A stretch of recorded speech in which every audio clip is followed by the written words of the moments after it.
Sports Racing Network. It's qualifying for the Mobile One 301 from New Hampshire Motor Speedway. Welcome to the Magic Mile. It has been a full day of racing activities here on this track in Loudon, New Hampshire. Tyler Ripcana beat Justin Bonsignor in a thrilling modified finish. Both cars crashing against the wall as they come across the start-finish line. And then Corey Heim put him to sleep, put him down again, wins for the 9th time on the Craftsman Truck Series, ties a record with Greg Biffle. And we wrap it up, Pat Patterson and Nick Yeoman, with practice and qualifying for tomorrow's Mobile One 301. Speaking of beautiful, it is gorgeous here. I mean, as the cars begin to roll out onto the racetrack, this is somewhat kind of nice. Let's go down on the track side there to Alan Cabana. And I'm with one of those drivers in the playoffs, but Tyler Reddick, when they reset it all, at the moment you would be out. What do you need to learn in this session to keep yourself in? Yeah, I think for us on our Series 6M Toyota Camry, we're going to go out there and just get a feel for our balance on our race car. With this tire change, I think it's going to be important to figure out what your car is doing and what's going to be important to improve going into the race on Sunday. So we'll be paying attention to this first group, see what the lap time fall-off's kind of like. But yeah, just a lot of taking notes, if you will, on this new tire. Why is a flat track so difficult? Why is a flat track so difficult? I think it's hard to get the balance right on a flatter track. I feel like. More of the banked racetracks that we race at, I feel like you have a little bit wider window to nail the balance right. On the flat tracks, it feels like you have to really, really dial the balance of the car to be good on the short run and then obviously hang on the long run. So it's just one of those things with time and experience. I found that what you're looking for is a small margin. You just got to figure out how to stay in that window all race long. Tyler Reddick trying to learn as much as he can with the cars out on track now, Heather. And from the broadcast booth to the driver's seat, Ross Chastain out here getting ready for practice and qualifying. You're one of 3 drivers that got the tire test in here in New Hampshire. What did you learn and what do you think you can predict right now without not being on track yet? I know I've got a lot more friends here right now that I did that test. Nearly over 700 laps across 2 days and a lot of different Goodyear tires we tried. And they said on this one that we came back with. So far, Kubota Chevy. Yes, a lot learned right, but also a lot learned that we didn't like. A lot of the runs I really struggled with, so hopefully we've made the right choices for springs and shocks and geometry. There's thousands of varieties of options you can do to these cars for the setup, and hopefully Phil Sir can put it all together and we'll be really fast. Now you're in the second group here for practice. You were up in the booth for the truck race, so there's truck rubber on the track. Is that going to be a disadvantage for these guys that are out there right now? I know if I had to pick, I'd sure pick Group 2. I think for Trackhouse, keep me in the playoffs, it's one of the benefits. And just even for just this race, you get to practice on the cup rubber that they're laying down right now. So, unfortunately for all these cars on track, they're doing the work for us. All right, well, thank you for your time, Ross, and we'll see him in just a little bit in Group 2. Ross Chastain represented Chevy, Joey Logano Ford, Christopher Bell Toyota for the tire test here at New Hampshire. All 3 drivers ran 700 laps or more. Nick, that's got to help you. Even if it's not, they were changing tires, they're doing different things, that's still got to help you. It's seat time, and it's a lot you can learn. You're right. Obviously, when they come to these tire tests, Goodyear is putting them under different circumstances. They're trying out different tires, but all those laps, and eventually those drivers are going to know when they're hitting on something that's working. They're giving the feedback to Goodyear, so certainly those drivers, including Ross, a lot of valuable experience they gained, and we'll see how much that helps for practice and qualifying. Right now, A.J. Allmendinger has run the fastest lap after he won his first pole position last week at Bristol since he went to the top qualifier spot at Watkins Glen in 2017. Riley Herbst's currently the second quickest driver. Cole Custer is third. Fourth, Michael McDowell. Fifth, Daniel Suarez. Justin Haley sixth. Austin Dillon seventh. Eighth is going to be Eric Jones. Ninth, Ricky Stenhouse Jr. And 10th is going to be Josh Berry. Yeah, Noah Gregson is currently 11th on the board. SVG, Shane Van Gisbergen, is in the 12th spot. Todd Dillon, Ryan Priest, Cody Ware, and Todd Gilliland are the only cars. 17 cars out right now making time on the racetrack. And one of the cars in this opening group of 18 that I'm looking for that has not been out on the racetrack for whatever reason, Kyle Busch. Kyle Busch is the only one of the 18 that hasn't gone out yet. Yeah, we looked out on pit lane. That bright yellow and black Morgan & Morgan Chevrolet for Richard Childress Racing is going to do exactly what you'd like to see him do, Mark Guerra. Looks like Kyle Busch has thrown her in drive, and he's going to join those other 17 drivers here momentarily. Do you think that's something to do with what Ross Chastain was just talking about? These guys that have been out there for a few minutes, they've run, let's see, the lap count, most of them 7-8 laps, kind of rubbed off the Craftsman Truck Series tire rubber. This maybe gives Kyle Busch and his team a little bit more accurate view. I think it's a fair guess, yeah. I mean, Kyle's a veteran. Obviously, that team, they know what they're doing. So, yeah, let those drivers go out there and kind of clean up the racetrack. Let's go down to pit lane and Heather DeVoe. And you guys were talking about Kyle Busch and why wasn't he out on track yet? Well, we talked to Ross about it. That truck rubber that's on the track right now, they wanted to wait a little bit, get some of that rubber off the track, let those other cars pick it up with their tires so that they could get a better read on it. And I just checked in with Randall Burnett, who's looking at all the SMT and watching what drivers on track are doing now. And, of course, Kyle Busch not having the season he wanted, still winless. They've had a little bit of bad luck. It's been a little rough, so hoping to turn that around here at the Magic Mile in New Hampshire this weekend. Now, only 3 drivers in the starting field tomorrow on the track this afternoon for practice and qualifying have won pole positions here at New Hampshire. Brad Keselowski has won 4, Kyle Busch 3, Christopher Bell has won 1, and Ryan Newman, of course, number 1 in that category here with 7. Yeah, Newman was really good at this racetrack, to say the least. I remember the day he got his first win here at this racetrack, always fast in his car with a number of different teams, as a matter of fact.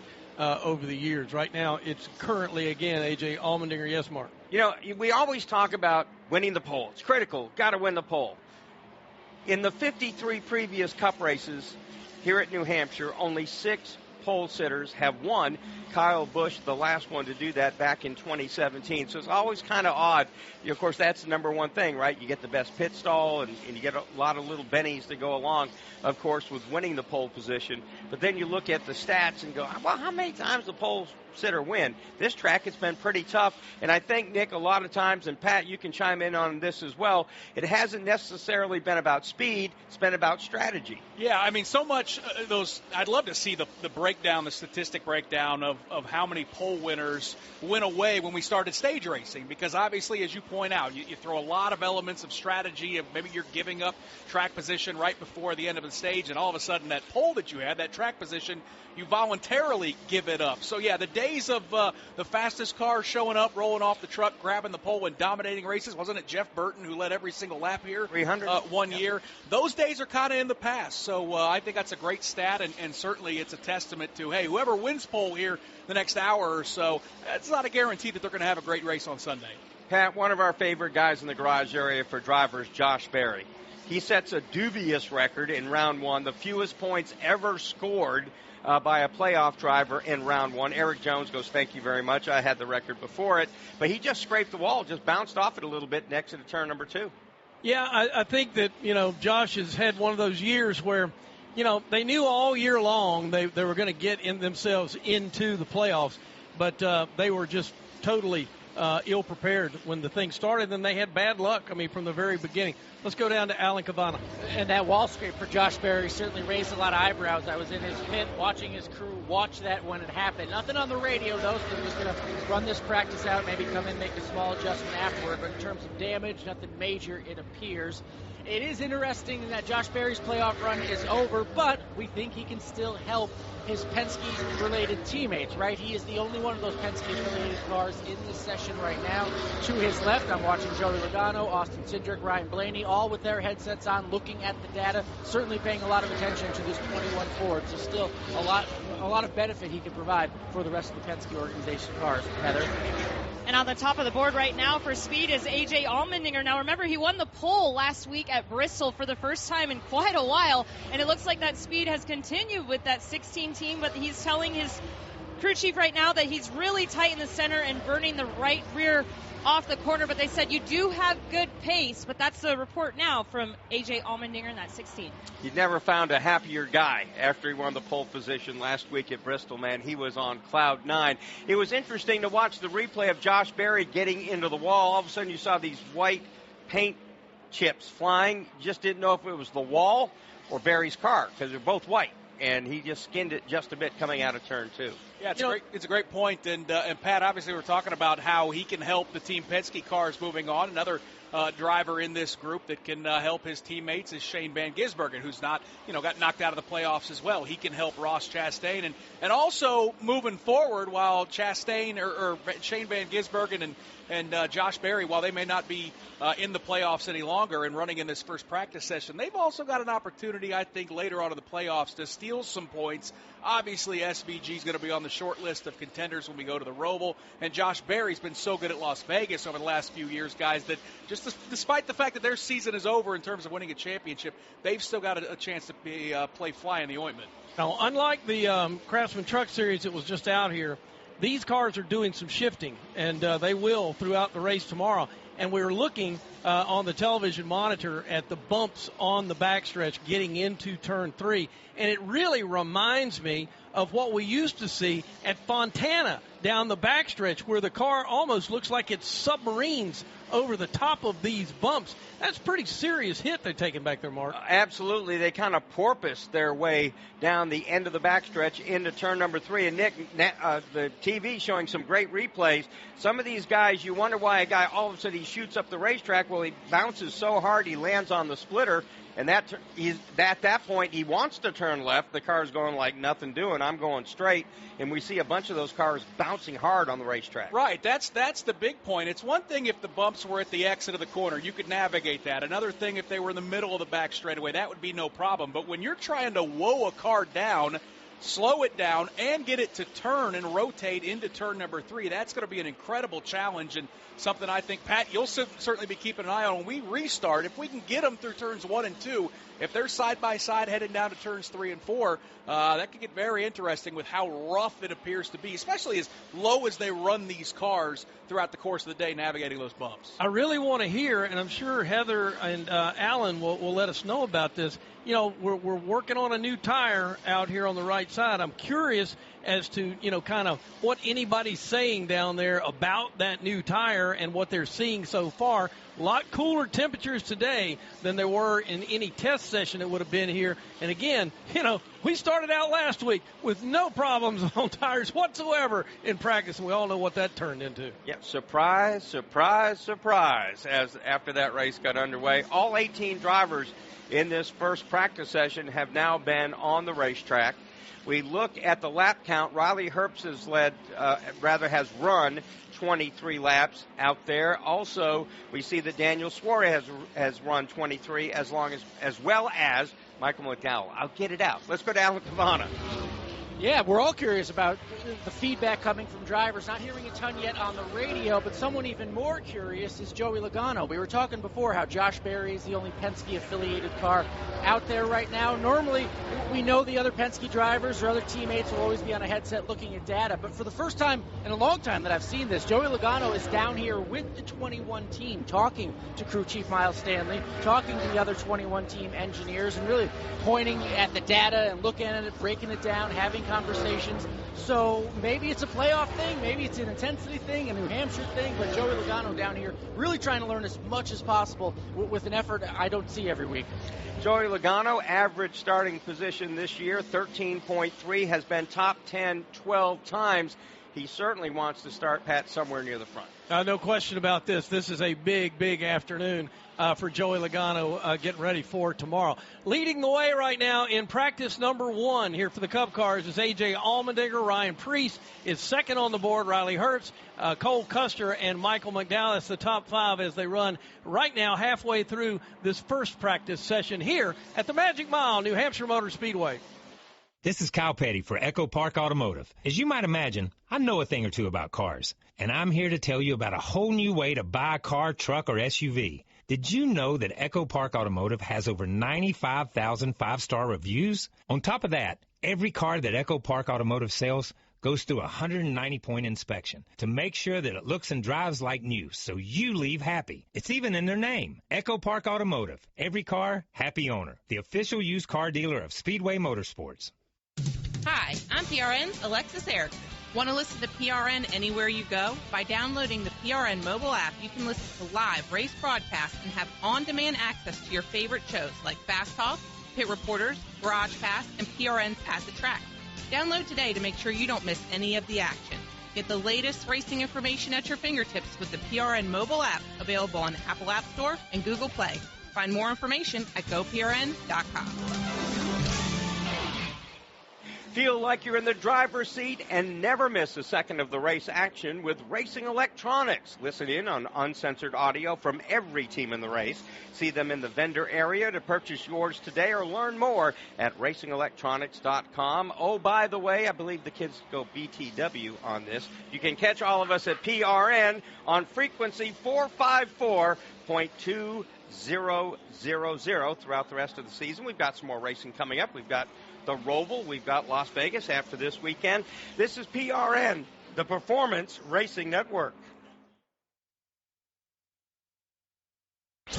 Get your NASCAR fix with PRN's Garage Pass. It's hard to just turn it around in 1 week, but I wouldn't be shocked if we did. I don't think the results have been what we have hoped for or expected, but I think the potential in the cars and the speed has been pretty good. It's a big deal already, so that's a big positive for us. So I think now it's just about working together and getting better. I think the Penske cars are still elite when it comes to plate racing. Hi, I'm Mark Arrow, tracking the latest racing news every weekday. We all play a role in keeping our community safe. Every day, we move in and out of each other's busy lives. It's easy to take for granted all the little moments that make up our everyday. Some are good, others not so much. But that's life. It's when something doesn't seem quite right that it's time to pay attention. Because only you know what's not supposed to be in your everyday. So protect your everyday. If you see something suspicious, say something to local authorities.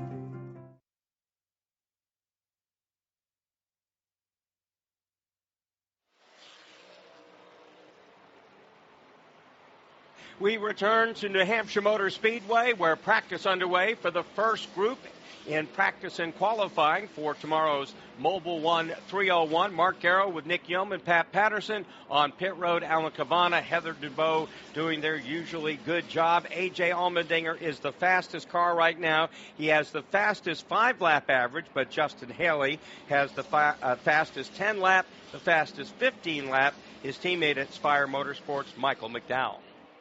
Riley Herbst is third on the board right now, and if you think back to all the laps he's made here in Xfinity cars and Xfinity Series, he was always pretty good at this racetrack, and right now he looks pretty good in the number 35 out here on the Cup side of things. I don't know if it transfers or not, but, the same could be said for the guy who's got the fastest lap out there. A.J. Allmendinger is another guy that over the years has showed pretty well at New Hampshire. Not necessarily a place he's going to come win, but seemingly always kind of in the mix throughout these races. Yeah, Riley, of course, kind of the forgotten guy at 23-11, right? And it's not been a great first year there. And you look, hey, this last month and a half of the season, this would be the time, Pat, where you would want to see him try to make some steps and get a little bit faster. So, yeah, he's been very busy. He's turned 34 laps in this practice session. That is more than anyone. So, right now, finding some good speed in that 35 car, Mark.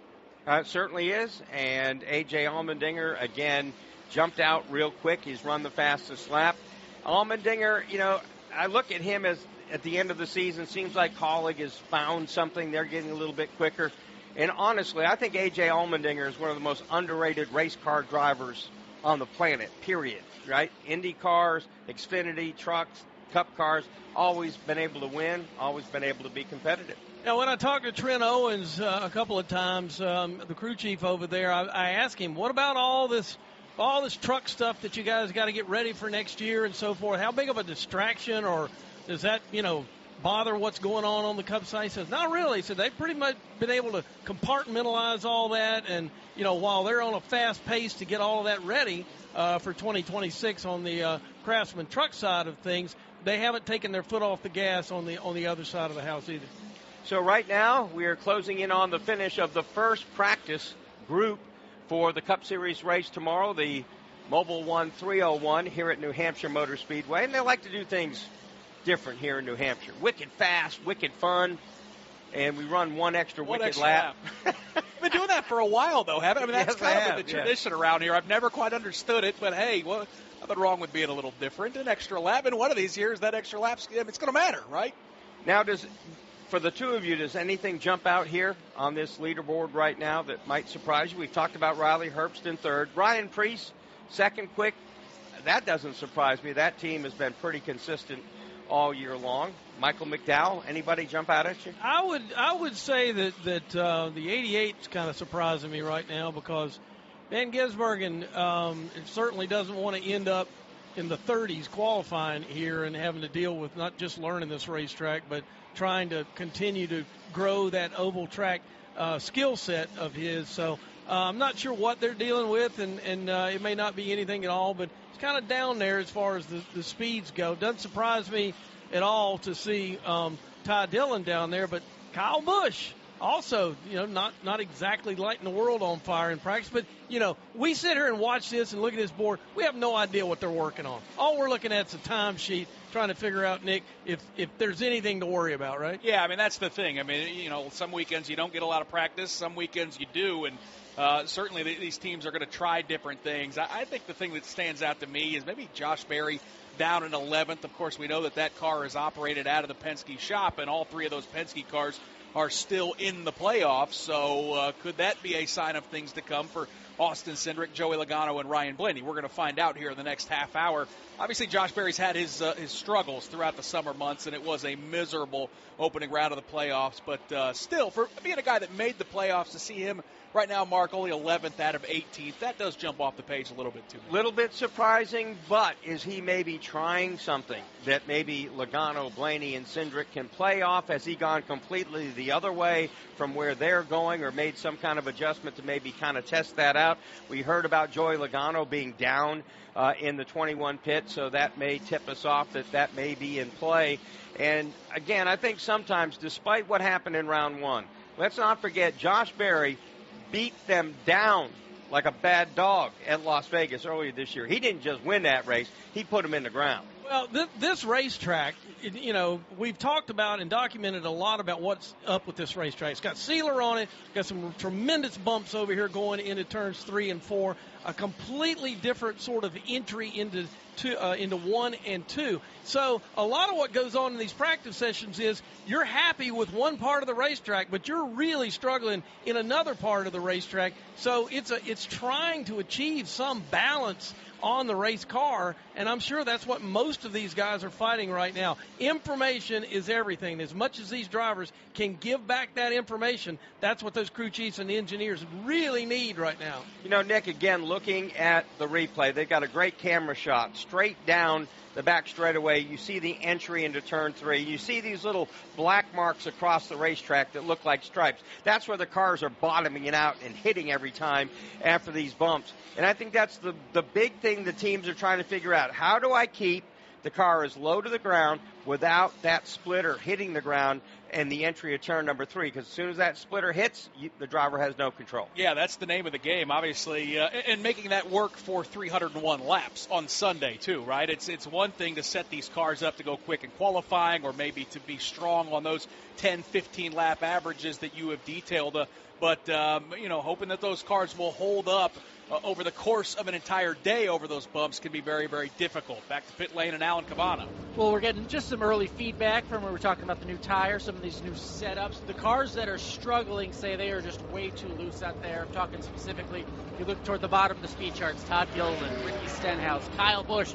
came on the radio, said turn 1 specifically, just way too loose. He tightens up midway through the corner, but getting into these corners, they can be tricky. Say they're way too loose when it happens. About a minute left in this practice session now, and A.J. Allmendinger continues to show the way. Ryan Preece, very nice this afternoon. Of course, he's from this area. He's posted in the second spot, as I believe the flag has come out to end this practice session. Well, maybe not yet.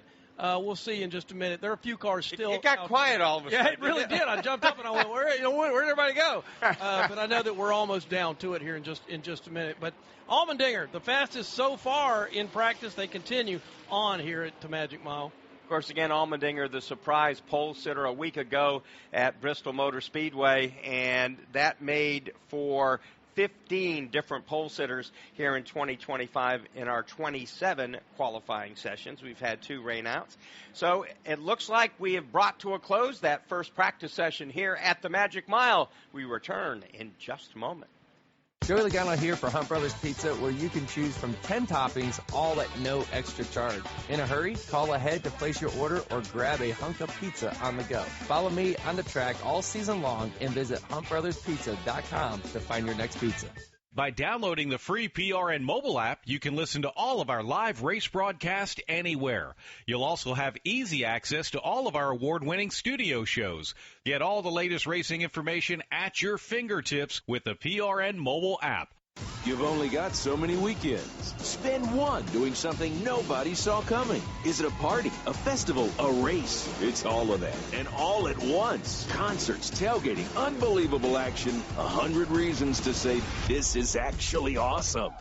It's fast, it's wild. It's the cutoff race in NASCAR's playoffs, the Wild Card Weekend. The Bank of America Roval 400, Sunday, October 5th. Get tickets at charlottemotorspeedway.com.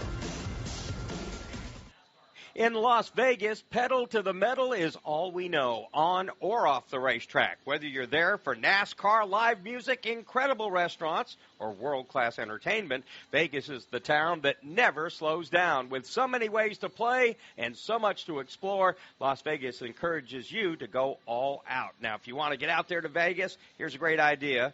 Go to lasvegas.com to get more information about all the great stuff they got out there, entertainment, dining, you name it. Visit lasvegas.com. Visit lasvegas.com. This is PRN, the Performance Racing Network. Hi, this is Brett McMillan. The opinions fly fast and furious each week on the Pit Reporters. Every other major league sport has a playoff system, so I think the playoff system should stay. I do think there's maybe slight middle ground where there could be some changes that are made. I do remember seasons where this championship had been decided well before the last few races, so it just isn't quite the same vibe that we have now. Join us each week for the Pit Reporters. Hi, I'm Ryan Blaney, a third-generation race car driver, and I dedicate a lot of my time going fast. But when my grandpa was diagnosed with Alzheimer's, it was a very unexpected bump in the road for us. It's important to notice if older family members are acting differently or having trouble with routine tasks. Early detection of Alzheimer's can give your family time to explore support services and access available treatments. If you or your family are noticing changes, it could be Alzheimer's. Talk about seeing a doctor together. Visit alz.org/time to talk. A message from the Alzheimer's Association and the Ad Council.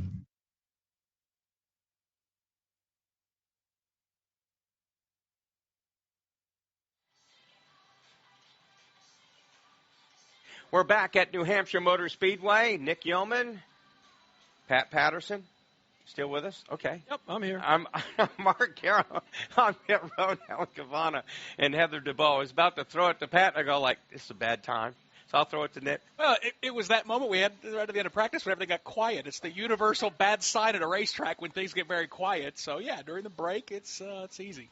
So Allmendinger, again, has run the fastest lap in the opening practice session. Ryan Preece was second quick, Riley Herbst third, Cole Custer fourth, Michael McDowell fifth, sixth, Daniel Suarez, seventh, Justin Haley, eighth is Austin Dillon, ninth, Eric Jones, 10th is Ricky Stenhouse Jr. Yeah, 11th fastest, Josh Berry, 12th was Noah Gregson, 13th, John Hunter Nemechek, Shane Van Gisbergen, 14th fastest in that opening round of practice. Ty Dillon was 15th, 16th was Kyle Busch.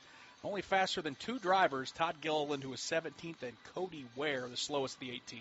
So the best 5-lap average belonged to A.J. Allmendinger, along with the quickest lap. The best 10-lap average, it was Justin Haley, followed by A.J. Allmendinger, Michael McDowell, Josh Berry. 15-lap average, Michael McDowell, and this is where the news gets a little better for Josh Berry. He was second quick in the 15-lap run average.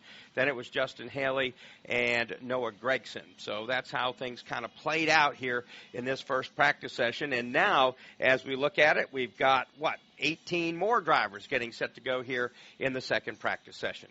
Yeah, and looking at the temperature, and this track does, you got to pay attention a little bit to what's going on as far as temperature goes out here. It's a cool day. It's probably about as hot. Nick, you were out there earlier today. It's like 70 degrees right now, which is in my book, perfect. But yet it is still kind of a cool afternoon here. Yeah, and I think the nice thing for these teams and drivers are the conditions look pretty consistent for tomorrow. It's not like we got a cold front or a warm front rolling in. Right. No threat of, knock on wood, of precipitation. It looks like tomorrow is going to be nearly identical. So we've been blessed with an absolutely perfect race weekend. But you're right. I mean, I felt it during the truck race. Very comfortable to be out there if you're enjoying it here. You guys talked about the campgrounds are just absolutely packed. But certainly good conditions to make some speed for these cars as well. So this is the lull before the second session gets underway. Let's go down to Alan Cavana. And I'm with Josh Berry. You had a moment there in practice, but it seemed to bounce back. There's a lot of attention on the tires this weekend. Right now, your crew looking at them. What was it like out there? Yeah, car felt really good. Definitely really liked our mid to long run speed. I felt like it was really strong. You always love coming here. This is one we've had circled for a while. We had a really good race here last year in the 4 cars, so hopefully we can translate that to another strong Sunday. Was there a certain feel to this new tire? What was it like? Yeah, I mean, it definitely seemed like the rears are giving up maybe a little bit more than what I remember. I really haven't raced here a lot. I've only got, I've just got that one race last year in the next gen, which there was rain and a lot going on, but it seems like a step in the right direction for tire fall off. Hopefully that makes for a great race. All right, we'll throw to Heather DeBow. And here now with Ryan Preece, who is second in that practice session. So what could you take away as far as tires there? You were putting 38 laps on your tires, which is more than most. Yeah. So what would you say that you learned? Yeah, I mean, that was the whole point of the practice for us, was to run some laps out and try to have a good idea of what tomorrow is going to be like. So, the first thing that I knew right away is that Derek and these guys brought a really fast Mohawk Northeast Ford Mustang, and felt really good about that. I think we could tweak a couple little things to make it a little bit more comfortable. Once we get 10 laps into the run, we're going to have a really solid car. Now, I talked to your crew chief, Derek, last week, and he told me that the rest of the season for you guys is trying things that can better you next year. So do you have any ideas as a driver of setup things you want to try here at New Hampshire? I just hold the steering wheel. That's all I want to worry about. And, it's really easy as a race car driver to, or at least from my background, kind of indulge yourself and dive into that stuff. But the biggest thing I've done this year is kind of step aside and just focus on the driving things that I focused on when I was 18 years old. So, I let these guys lead the bus, and wherever they tell me to go, I'm going to go. And how is it to be up here with this New England crowd, kind of the area you're from? I'd be nervous for New Hampshire Motor Speedway, because if we won, this place might burn down. All right, you heard it here first. If Ryan Preece goes to victory lane, be ready for a heck of a celebration. That is so weird, because I was going to say, coming out of that interview, if Ryan Preece wins a cup race in New Hampshire, they put a statue out front. The fans rush the track, put him on their shoulders, and then ride him around for a while. Let's go to Alan Cavana. Alan? Yeah, I'm just walking down. We're going to go find one of the fastest in that practice, A.J. Allmendinger. We're not quite there yet, guys, so kind of pulling the curtain back. He's all the way down to the other end of the pit road. So when we get there, we're going to talk to certainly a fast driver. I see him out there. Stay with me, guys. We're walking through. I see him down there. I'm going to bust in right here. There we go. A.J. Allmendinger. I just walked like a half mile to come see you. How you doing, my friend? Sorry we're so far back here. Last couple of weeks were a little rough on points. Yeah, well, look where you are now, though. Top of the board, great practice. How'd it go? It was good. It's just this place it's tough. It's so flat, and with these cars, you're carrying so much speed in the corner. So just trying to get that right balance. But felt like the Campers Inn RV Chevy was pretty quick, and over the long haul there. Not sure what to expect in qualifying, going out early, so that's always kind of a disadvantage. But so far, for 25 minutes, I'm really enjoying this place. A lot of tire talk this weekend about the new right side tire. I mean, as a driver, did you feel anything? Is there an identity to this so far? Yeah, I mean, you definitely can feel the tire go away fairly quick, and so that's part of it, is trying to not over-abuse the tires and find the right balance. We made one adjustment that practice. We were a little bit too tight the first run, and I felt like we got it kind of right balance, but you could feel like the right rear is going away there as well. So, but as drivers, this is what you want. You want a tire that'll fall off. Maybe not like last week. That wasn't that much fun for me, at least. But, you want a tire that falls off so you can go out there and pass guys, and hopefully that's what happens tomorrow. A.J. Allmendinger, good start to the weekend so far, Heather. Well, a lot of tire talk, but another thing we were talking about is shifting, and I was listening to John Hunter Nemechek's radio. They told you that you needed to downshift a little bit earlier. So for fans listening at home, can you kind of explain the shifting points here at New Hampshire and why you shift at this racetrack? Yeah, your center corner speed is slower, right? So with the sequential gearbox and having 5 gears, the gear ratios are closer than what the Xfinity cars or trucks may have. So adjusting my shift point, I tend to downshift too early a lot of places that we go to. So definitely they're staying on me about that and just trying to change up and trying to figure out where more speed is. We didn't fire off super great that practice, but felt like we had decent long run speed. So we'll go back to work on this Pi Barker Toyota Camry XSE here for qualifying, go study some data a little bit, and hopefully I can get my shift points right. All right, good luck to you in qualifying. At New Hampshire, it's the Oklahoma Land Rush. As soon as NASCAR gave the okay for them to hit the racetrack, Denny Hamlin led a big pack of cars that rushed off the pit lane. Yeah, I mean, 2 of the first ones to leave their pit boxes were Bubba Wallace and Tyler Reddick, and they pulled right in front of the Penske cars, who, a split second later also thought, well, we're going to go to the racetrack as well, and then everybody had to slam on the brakes. Now, Mark, they're going to get it all sorted out as they slowly pull off a pit lane, but that got a little hairy at 2.5, 3 miles per hour. So they nearly crash. Now at about 55 miles an hour, they're slowly all going out onto the racetrack, giving each other about 10 car lengths. So after all that, we get to this. There's a lot of give and take on the racetrack, not so much there on pit lane. Be interesting to see if Christopher Bell kind of sandbags on us a little bit here in practice, or is he going to actually show us just how fast he can go here? Because if I were a betting man, and believe me, I'm not, I'm going to bet you that old C. Bell is going to be looking pretty good here in a minute or two. But Hamlin is going to be the guy that jumps on it and gets to the start-finish line first, and it's a parade of Joe Gibbs race cars heading down in the turn 1 and 2 area. Mark, I got to tell you, there's a lot of people wondering if Joe Gibbs Racing can just keep that train a-gunning. 3 for 3 in the opening round with all 3 drivers going to victory lane. It doesn't get much better than that as a team owner, does it? No, it doesn't. And kudos to Ty Gibbs last week. I thought he really looked solid, and his racecraft was good. Nick, he's close. We keep talking about it, but who knows? It could be New Hampshire. He certainly was good up here in the Xfinity cars years going by. Yeah, and what if it's in the playoff round, where, all of a sudden he can steal a win away from somebody with a chance to knock themselves into the next round of the playoffs. But I think it's fascinating, Mark, and I'd love to get your opinion. All season long we've been kind of, searching for who is going to separate themselves as a championship favorite. And then we start the playoffs, and then all of a sudden Joe Gibbs Racing goes out and wins the first 3 races. You're a boxing guy. Was that kind of a 1-2-3 combo set across the bow of everybody else in the garage area of, it's not wide open. What if these Gibbs cars and this organization has figured something out? So the first one was a jab, then a straight right hand, right? And then the third one was a left hook to the kidneys, right? And that usually kind of freezes you right up in the spot. We were thinking which driver is going to separate themselves, and Joe Gibbs Racing said, we're going to, as a team. Yeah, as a team, we're going to do that. And so that's what makes things interesting. This year, 11 poles for Toyota, 11 for Chevy, 5 for Ford. Joe Gibbs Racing, they captured 13 poles in 2024. That led all the other teams. And their Toyota team has had the most or been tied for the most poles in 7 of the last 8 seasons. Again, 11 so far this year. Hendrick with only 5. But this sport is also so fickle, though, Pat. I mean, what are the odds that 3 weeks from now the narrative is completely shifted and we're not talking about Joe Gibbs Racing, right? That's usually what happens in the playoffs. That so far you have this theme that kind of runs through the first playoff set, and then we get to the second grouping, and things begin to change. And that's obviously tied to the racetracks themselves as well.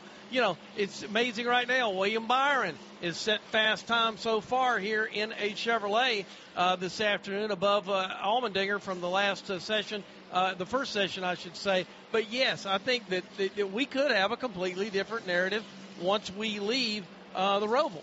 So going back to Nick Yeoman's boxing thing, everybody's got a plan, according to Mike Tyson. To get punched to the mouth. To get punched to the mouth. And that's really what it is, right? If you have a good race in New Hampshire, then you're looking at something different for Kansas and maybe the Roval. You have a bad race, things, again, you have to be ready to change the plan. Well, and that has to be the mindset of all those other teams in the garage. Yes, I'm sure it was staggering for them to open up the playoff round to see one organization sweep all 3 races, but the fact that the points reset, the fact that we start going to some different racetracks, even if you feel like maybe you've been put on the back foot a little bit by the fact that, you know, Denny Hamlin and Christopher Bell and Chase Briscoe have been so strong, the fact that everything resets, you come to a new weekend, I got a chance to reset and rediscover a little magic. So William Byron now has run the quickest lap so far in the practice sessions here at New Hampshire Motor Speedway. He leads all the drivers with 19 top 10 starts in the opening 29 races. Chase Briscoe right behind him in 17th. Tyler Reddick, Kyle Larson, Denny Hamlin, Austin Cindric 14 times in the top 10.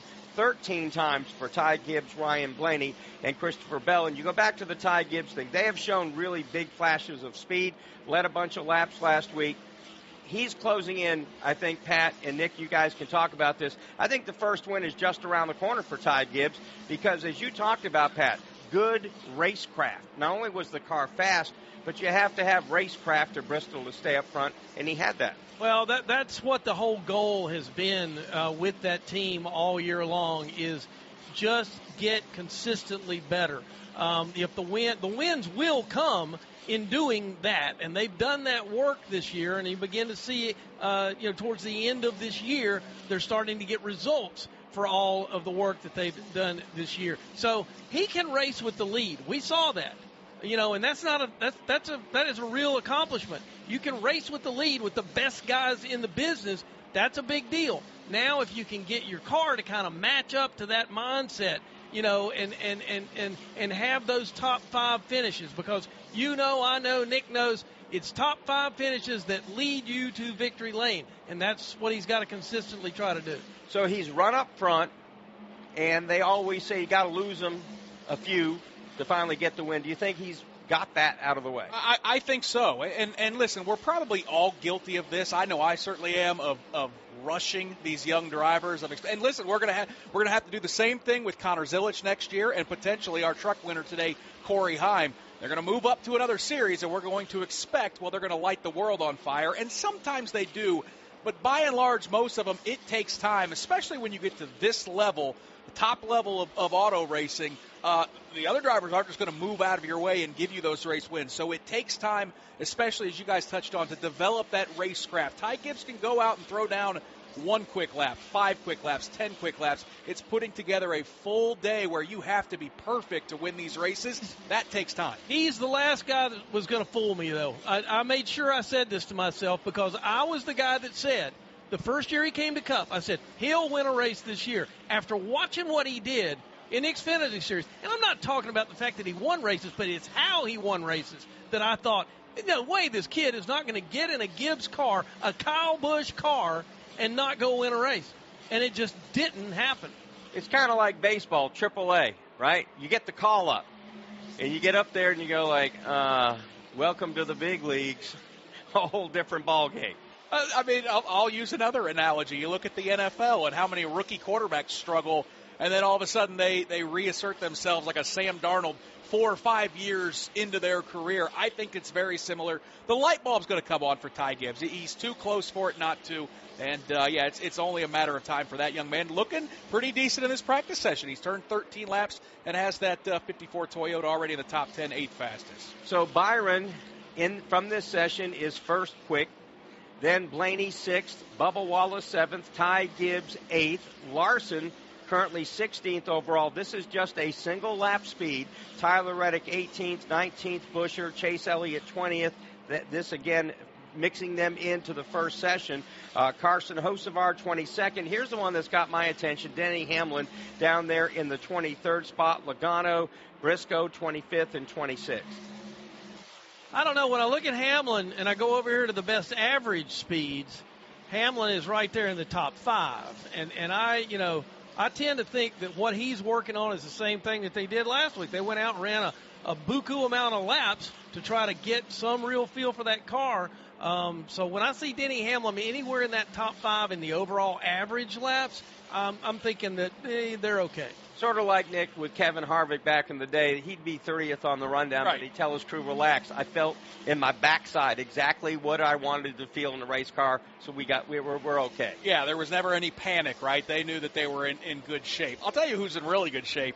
Looking at William Byron, not only has he thrown down the fastest lap of anybody, single lap pace at 127.834, but you look at the 5-lap averages and he's second. You look at the 10-lap average, he's second. You even go to the 15-lap averages, he's looking good. So is Ryan Blaney, pretty consistent over the long run as well. So William Byron has rolled off the truck pretty quick. 1-lap pace, 10-lap pace, 15-lap pace. Pretty impressive by that Hendrick 24. You mentioned Blaney. He is, again, 6th quick as far as the single lap, but he leads the 10-lap and the 15-lap average.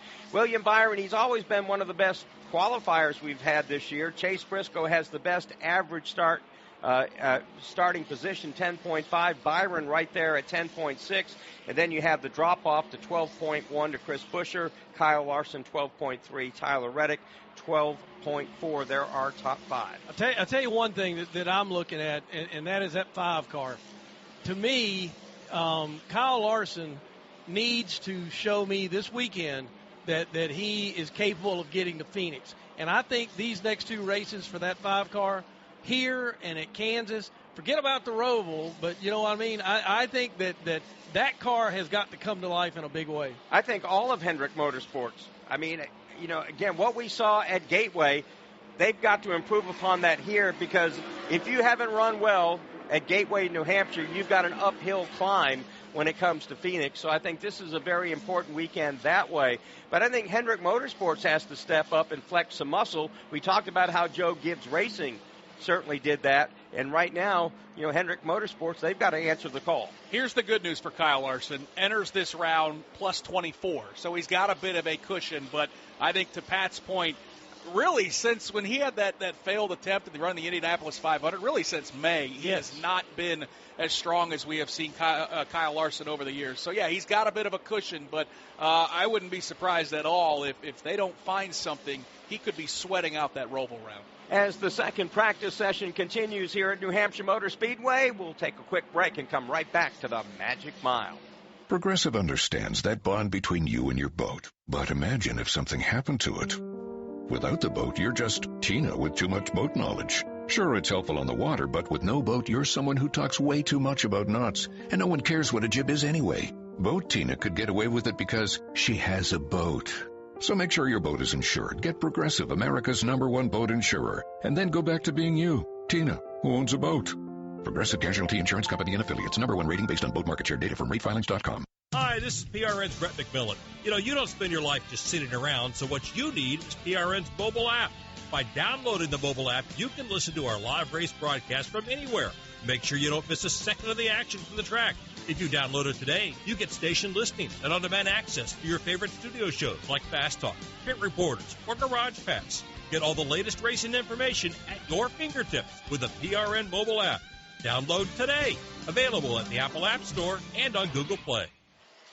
Practice continues here at the Magic Mile. This is PRN, the Performance Racing Network. Hi, this is Doug Rice at PRN. Join me every Monday night for another great episode of Fast Talk. I watched the race on TV, and they wanted to give him the mantle of greatest of all time, and he's won 4 races in a row. And so I can't do that yet. But I do think what we're watching is a guy who's changing the sport. He's changing the way the other drivers approach road racing. He's making them study. He's making them up their game. That's Fast Talk right here on the Performance Racing Network.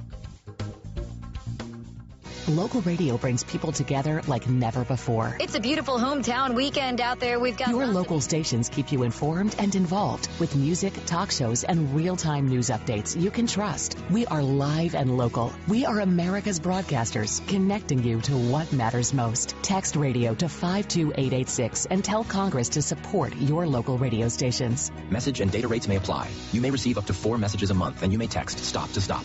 This message furnished by the National Association of Broadcasters.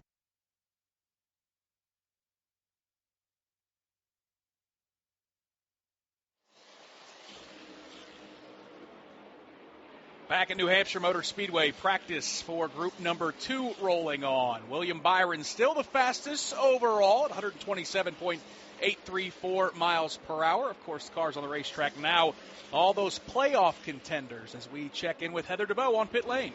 Yeah, and for playoff driver Austin Cindric, he put 10 laps on his tires, but that number 2 was just way too tight. So they came in, they made significant adjustments to the left front to try to help with the handling as crew chief Byron Wilson had the team going to work on that 2 machine to try to get it better. Just way too tight, but Austin Cindric right now, before coming in for those adjustments, was running outside the top 30. So some work to do here for that Team Penske team. Let's go to Alan Cavana. And I'm watching just some of the data and trackers come in with some of these teams, and you can see on the charts, the longer this run goes for these teams in the second group, the better the Penske cars seem to be. Ryan Blaney on a long run continues to be overall just the fastest. On the single speed, yeah, I think he's second in this group, but the longer they go, he maintains that speed, and his teammate, Joey Logano, is showing that as well. Penske cars very good on the long run running out in this practice. All right, so Team Penske, they would certainly like to jump in there, because what do we have right now? We have 3 Joe Gibbs, 3 from Hendrick, 3 from Team Penske, 2 from 2311 Racing, and there's Ross Chastain. There's Ross. There's Ross all by himself as the only driver, single team kind of thing left in our playoff conditions. Mark, you were kind of watching the Gibbs cars during the practice session. Denny Hamlin and Christopher Bell running around each other, and maybe not, I don't want to say they're not playing nicely, but maybe realizing that as it stands right now, they're the own biggest competitor that stands in their way of winning a championship might be one of their teammates. Could Christopher Bell be sending a message? He passed Denny Hamlin and left him. And I can't believe Hamlin's going to go, sure, just drive away. I don't care. And right now he's got Ross Chastain, Pat, chasing him down the back straightaway. I'm a little bit surprised, not that Bell passed Hamlin, but he's left him. Yeah, I think that Christopher Bell is on a mission this weekend.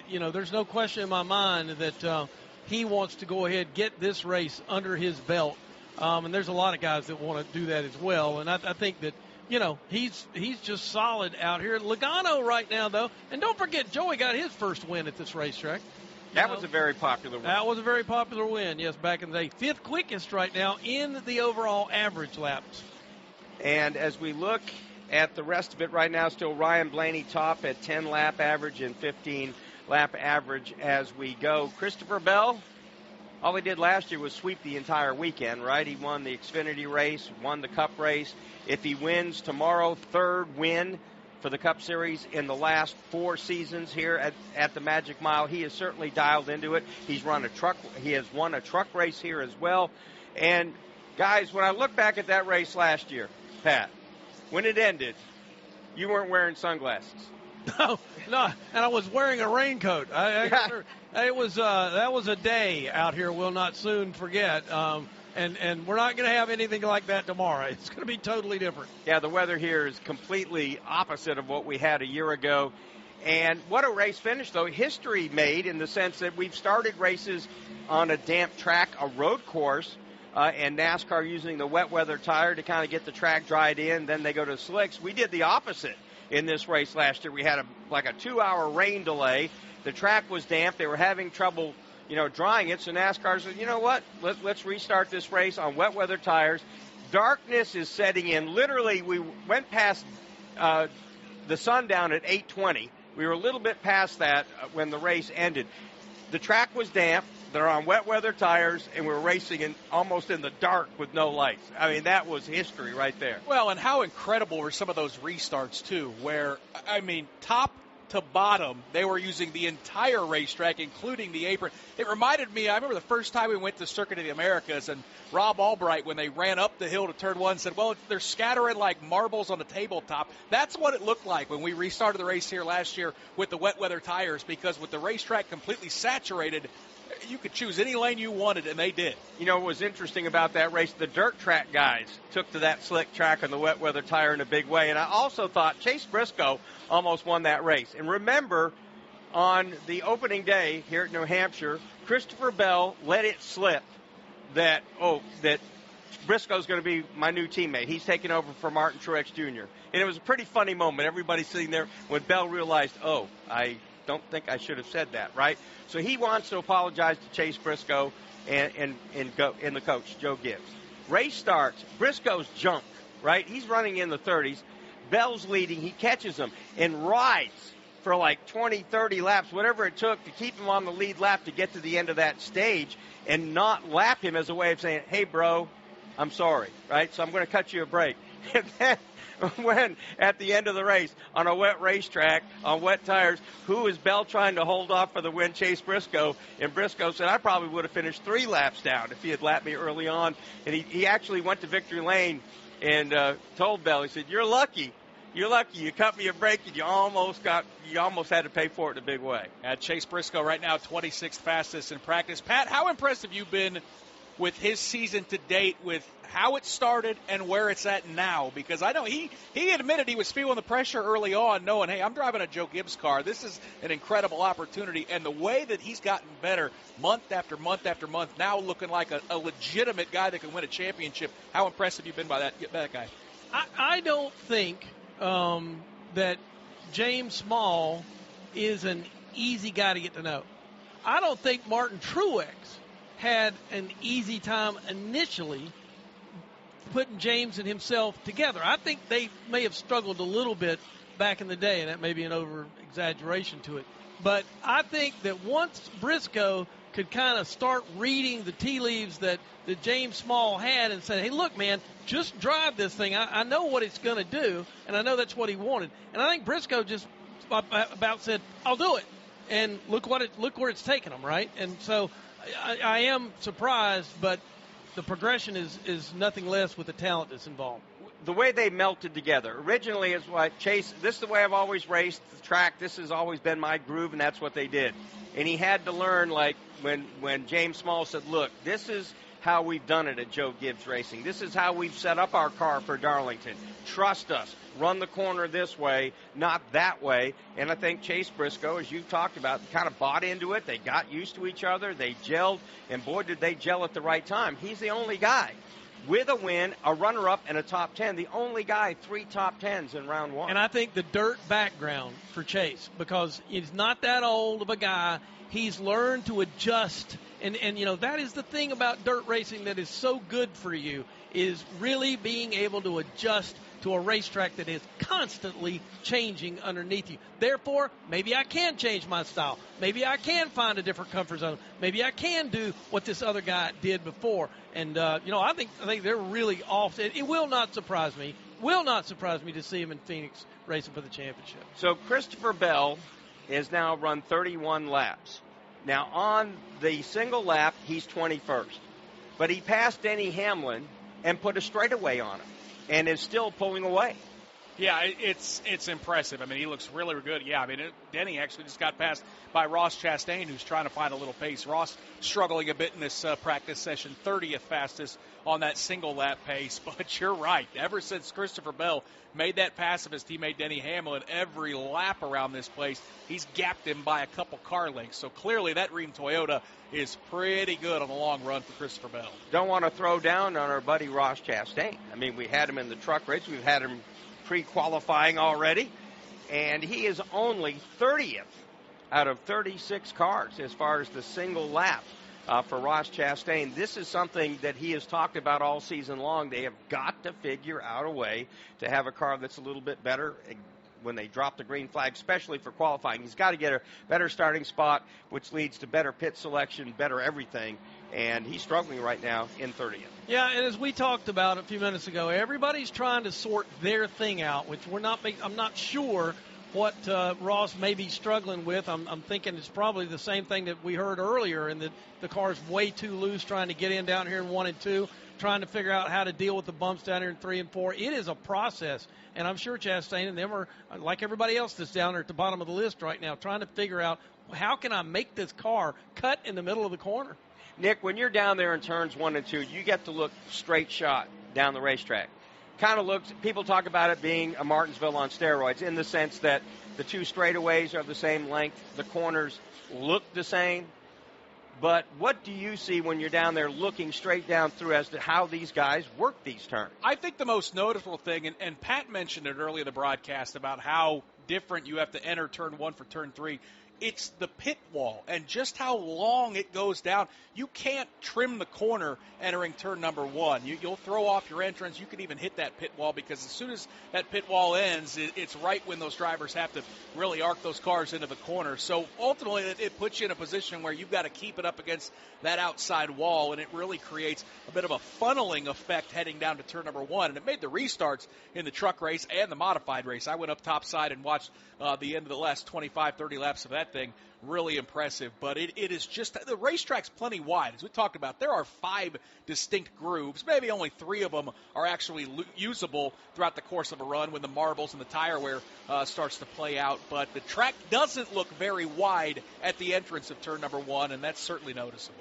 And we certainly see that the outside groove on the restarts, the start and the restart, seems to be able to get a jump, just like we saw at Bristol last week. And there's no real reason for it, right? It's the same racetrack, but for whatever reason, that outside lane goes. But you have to have so much trust for the guy on the inside that's not going to take 8 wheels to get around the corner and use you up down there. Yeah, I'm trying to rack my brain. I mean, we had about 50 restarts in the truck race because we had a lot of yellows in that event. I don't think the race leader chose to start on the inside at any point, not even at the beginning of the race. It was always starting on the outside, and I think, to your point, that's the advantage everyone was looking for. Let's pause 10 seconds for station identification. This is PRN, the Performance Racing Network.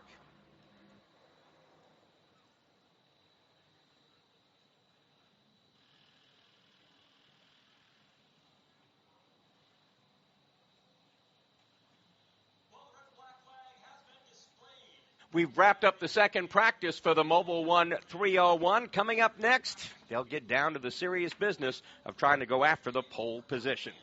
We return in just a moment. We work hard to keep our cars looking great on the outside, but engine components need our attention too. That's where you can trust Z-Max Micro Lubricant to disperse carbon buildup in your engine and fuel system. To keep your car or truck running at its peak. By soaking into the metal of your engine, Z-Max Micro Lubricant improves performance, extends engine life, and reduces emissions. Trust the many customers who've said, "Thanks for saving my engine." Find out more at zmax.com or follow us on Facebook and Twitter. You've only got so many weekends. Spend one doing something nobody saw coming. Is it a party, a festival, a race? It's all of that, and all at once. Concerts, tailgating, unbelievable action, 100 reasons to say this is actually awesome. It's fast, it's wild. It's the cutoff race in NASCAR's playoffs, the Wild Card Weekend. The Bank of America Roval 400, Sunday, October 5th. Get tickets at charlottemotorspeedway.com. It is time to qualify with the Cup cars for the Mobile 301 coming up tomorrow here at New Hampshire Motor Speedway. This is PRN, the Performance Racing Network. No one's paying me to say this, but you've been our lifeline. We have no internet. We have no TV. We barely have cell service. I don't know how I'm able to get to you. My Wi-Fi is not working. And I have a radio, and I finally got power on, and I have it plugged in, and I could hear you. You're the only station I can get in. Wow. Well, That's I'm why glad we're we're here. here. Wow. The report that we got was that a severe tornado was heading right toward us. And I just want to commend you gentlemen for the job that you're doing, for keeping us informed. I just wanted to say thank you for being on the radio and guiding us to, where we can get help. I just want to tell you, the first thing I heard was your voices on the next morning. Oh, shoot. And it made me cry. The comfort of hearing your voices. My respiration, perspiration, and aggravation are sky high, but you guys have been the guiding light. Your local AM station makes a difference.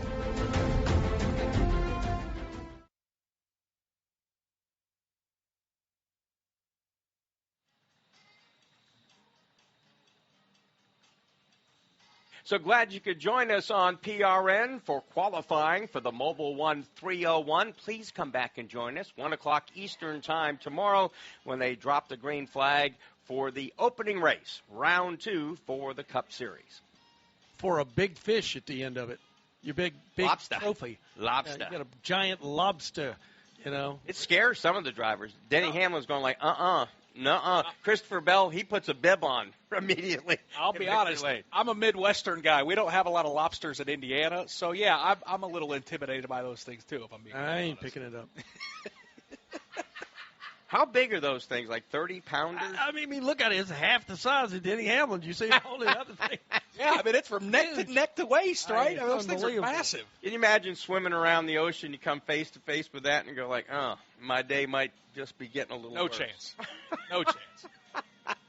So, again, as we get set for qualifying, the cars that were in the first session, they will go first. They get, of course, 10 minutes to work on their cars, but that's already over with. Now we're in that 10-minute session where the cars in the second practice will be able to make whatever adjustments they want to before they go out. Yeah. Sorry. Well, let's go down to Alan Cavana. New Englander, Joey Logano. He's down here looking at some data, coming on over here. It looked like the longer the run went on, the Penske cars got really good. What was it like out there? Yeah, I think we're in a ballpark. The 12 is really good to try to catch him a little bit, but I think we're in the hunt. So we'll see. We'll see what we got here for qualifying. Qualifying is going to be ultra important here. So hopefully, our long run was good, as you said. Hopefully we can find a little short run at least for qualifying to try to get ourselves to start towards the front. And I think we got something we can win with. We just play all our cards right. There's so much tire talk going into the weekend. Did you feel anything? Is there an identity, a fall off? What do you feel? Yeah, a little bit more. Seems like it's similar to what we had at the test. I mean, it's more than what we used to have, right? We used to have a couple tenths to fall off. Now, you had a solid, you're running 60s there at the end, and we fired off running 90s. So you got a good, 6-7 tenths of fall off. So that's over 40 laps. So you got a little bit of fall off there, more than normal. All right, good practice. We'll see what he does in qualifying, guys. Joey Logano, one of the 15 drivers that has a pole position this season. Chase Briscoe leads that category with 6. Shane Van Gisbergen, kind of the undefeated champion on the road course. He's got 3. Denny Hamlin has 3. 2 pole positions apiece for Alex Bowman, Ryan Blaney, William Byron. And then Zane Smith has a pole. So does Kyle Larson, Hocevar, McDowell, Tyler Reddick, Christopher Bell. We've mentioned Logano also with poles, Ryan Preece. And our latest pole sitter from a week ago, a very happy A.J. Allmendinger. I like what I said, Nick, about fall off. If we can consistently get that tomorrow, this could be a really interesting race, because if we've got a little bit of fall off, the opportunity to pass is gonna be there. And I think that while clean air will be king, as it always is, to the front couple, but I think could be some really good racing, especially up near the front tomorrow. That's what we're hoping for, right? Comers and goers throughout the course of the day, and I think some of that was backed up by what we saw in practice. Some of the drivers that were fast in 1 to 5 lap pace maybe didn't have it 15, 20, 25 laps into a run. So that is a good sign, and I'm with you. I'm as optimistic as anyone based on what Joey Logano is suggesting about the potential of tire wear being a factor and allowing some drivers to come through the field. Let's go to Alan Cavana. On top of the board with William Byron out there in his Hendrick Chevrolet. 1 lap good, longer run. What'd you think? What was it like out there for practice? I felt good. I'm quick to not judge it too much here because I feel like the track changes a lot. But kind of as predicted, I feel like a lot of things we tried to work on we achieved so far. So I feel good about our race car. I think just trying to put the long run together and have the feel I want to have throughout the entirety of a run. But overall, the 1 lap is good. I didn't expect that. I didn't try to push for that, but it shows that our car has good pace. So just got to keep going. Hey, your crew chief calls turn 3 the hardest turn in NASCAR. What's so tough about turn 3 here?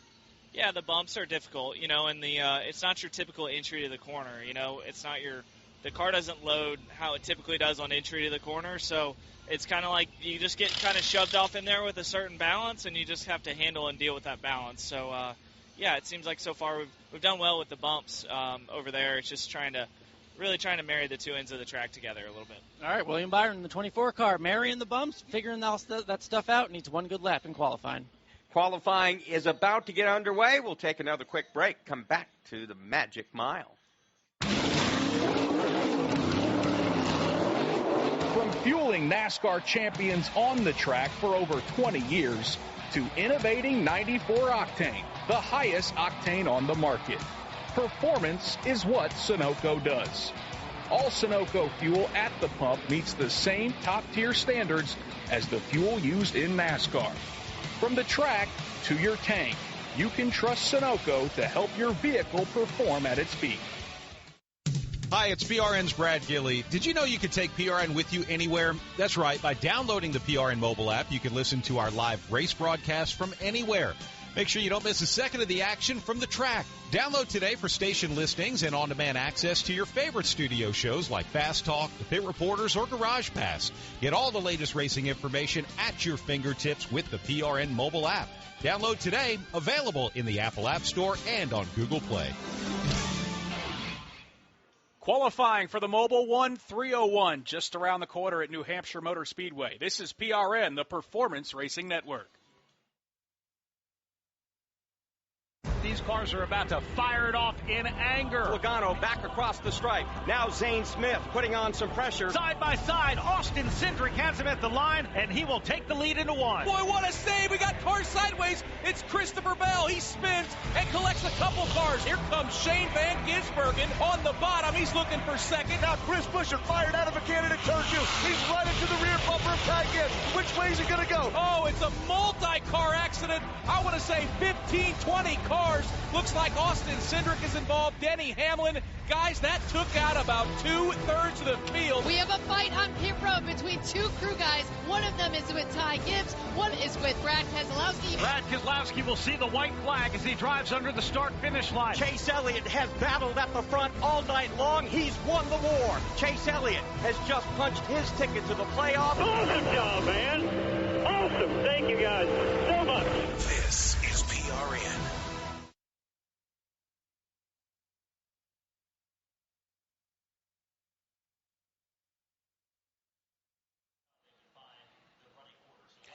You know, I can't wait for tomorrow's race here at the Magic Mile, or Kansas, which puts on great intermediate speedway racing. But the cutoff race for this round is the Roval at Charlotte Motor Speedway, and it has always delivered, guys, moments, right? Things almost every time that race has a moment that you walk away and you go like, wow, that was a pretty good show. It started that way. I mean, remember the first moment of the Roval when we finished that, the way we finished that one up? I mean, it's amazing, you know, and I'm all on board with, you know, Roval it up. It's going to be fun when we get back there. To me, it's the most unique road course on the planet in the sense that it's all right there in front of you. So you can sit in the grandstands. You have all the different amenities that the track has to offer. And there it is, right there. Every time you go to a road course, you pick out a spot, and you'll see maybe 3 or 4 turns. You don't get to see the whole thing. That's what I like about the Roval. I've caught a lot of carnage down there in Turn 1 over the years. Some of the restarts we've had 5, 6, 7 car pileups. It has been fascinating. Yeah, can't wait to get back to the home of the sport there at Charlotte Motor Speedway in a couple of weeks as we get ready to Roval. So they've got the Fan Friday. That will feature the NASCAR Craftsman Truck Series racing on the Roval for the very first time in their history, plus a full slate of Fan Friday excitement from the Fan Zone, including merchandise, haulers, driver appearances, all the interactive experiences that they have there, and more. $10 tickets for kids on Sunday. Kids 12 and under get in free on Friday and Saturday. So come on, Dad, Mom, buy a ticket, bring the kids with you. And that's access to everything for the Cup Series race fans, to the Fan Zone. And I guess you can do it all for less than a movie ticket, $10. I mean, come on. So, also, one of country music's fastest rising stars, Ernest, will take center stage at Charlotte Motor Speedway ahead of the Bank of America Roval 400 on Sunday, October 5. So, again, if you haven't bought a ticket, folks, for the Roval, I promise you if you go, you won't be disappointed. I'm going to the Roval. Tell you right now. I think I'll be there as well. Yeah, it sounds like a good time. I'm in the infield. That's where it gets really crazy. That part of that racetrack they dug out. What do they call it? Hillbilly Hill? What's Redneck Hill? Redneck Hill. I got to get the lingo down here in a couple weeks. You're going to make the hillbillies mad. Well, it's been a long time rivalry between the rednecks and the hillbillies, and we're going to sort it all out at the Roval in 2 weeks. That is a great spot to watch a race. It's phenomenal. I mean, you can reach out and kind of tap the top of the roofs going by. Yeah, I mean, I'm on a scissor lift there right above turn number 2, and the wall for turn number 2 is literally 15 to 20 feet from where I'm standing. So it's an awesome vantage point. And as you mentioned, buy a ticket. You can see the whole racetrack, all the corners. It's a phenomenal weekend. All right, so we've had 3 cars qualify. A.J. Allmendinger on the racetrack right now. Cole Custer has run the fastest lap at 127.928. Daniel Suarez, 127.864 as we go to Heather DeBow. Well, down here in the 2311 camp, I'm watching Bubba Wallace and his crew chief Charles Denike, as well as Billy Scott and his driver Tyler Reddick debrief, and they've been debriefing for a long time, but they have a helper on hand right now. I've been watching Kurt Busch carry papers back and forth between the 2 crew chiefs. So, Kurt, you're down here helping out. You just told me what you were helping with, but can you tell our listeners what exactly you're doing as these guys are debriefing here? Yeah, anytime a new tire is brought to a racetrack, it's called a decode from Goodyear. It's a softer tire this time around, and so that's why they're in a heavy debrief, is they're explaining what the car did the first lap out, what it did lap 5, 10, and 8. Both did a 40-lap run, and it's because we want to check the tire wear. And then when you do that, now you get a really good read on brakes. So they're going over a lot of information, and I just like to bounce back and forth and go, see, this is what you guys thought you saw over here, and it verified it. That's what you use 3-car teams for, or 4-car teams, is you send 1 car out there to do plan A, 1 to do plan B, 1 to do plan C, and then you marinate on them. Well, that's a good point, because we did see Riley Herbst had some really fast time there, top 5 in that Group 1. You have 3 wins here at New Hampshire Motor Speedway. What are some maybe tips that you could still give that would still apply, or do things still apply from when you got your wins here? It really depends on the tire. And when I won early on in the 2000s, we could run over 100 laps. And so your setup was more for lap 40 to lap 100.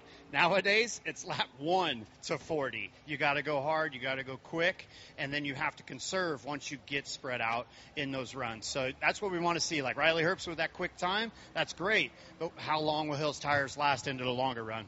Well, thank you so much for your time. That's some great insight there from veteran driver Kurt Busch. I bet that he could get around this racetrack still if he wanted to. No doubt about it. Josh Berry has now run the quickest lap, 1:29.754. That's 29.354 seconds. A.J. Allmendinger is second quick at 29.467. Then it's Cole Custer and then Cody Ware with Ty Dillon now on the racetrack. Yeah, and if you weren't with us for practice about an hour ago, Josh Berry caught the wall during practice. I think safe to say, Mark, Pat, maybe he was just finding the limits of the racetrack, because clearly, Pat, once Josh Berry figured out how to keep it in between the 4 walls, clearly that Wood Brothers Ford has some pace, fastest so far. Well, if you were listening to him there, and I was when he did a little interview with us after practice, you know, he sounded very confident that they got something good to race with. So, pretty good lap for him. We'll see where it puts him here in just a few minutes. Let's go down to Alan Cabana. And I'm down here on the grid with Carson Hocevar as he's getting in there, actually just pushing his car up 1 extra spot at the moment, and we'll just play it out until he hits the brakes for us. Carson already in there. 25 minutes of practice. What'd you learn about this place and this tire? Yeah, it's very different a little bit just on the grease and the sidewall and everything, but our car seems to react to it pretty good, which I'm happy about. We weren't very good here last year, so I'm excited for it. It should be a good race. It's awesome to see the crowd still stick around for qualifying here, so hopefully we give them something good here.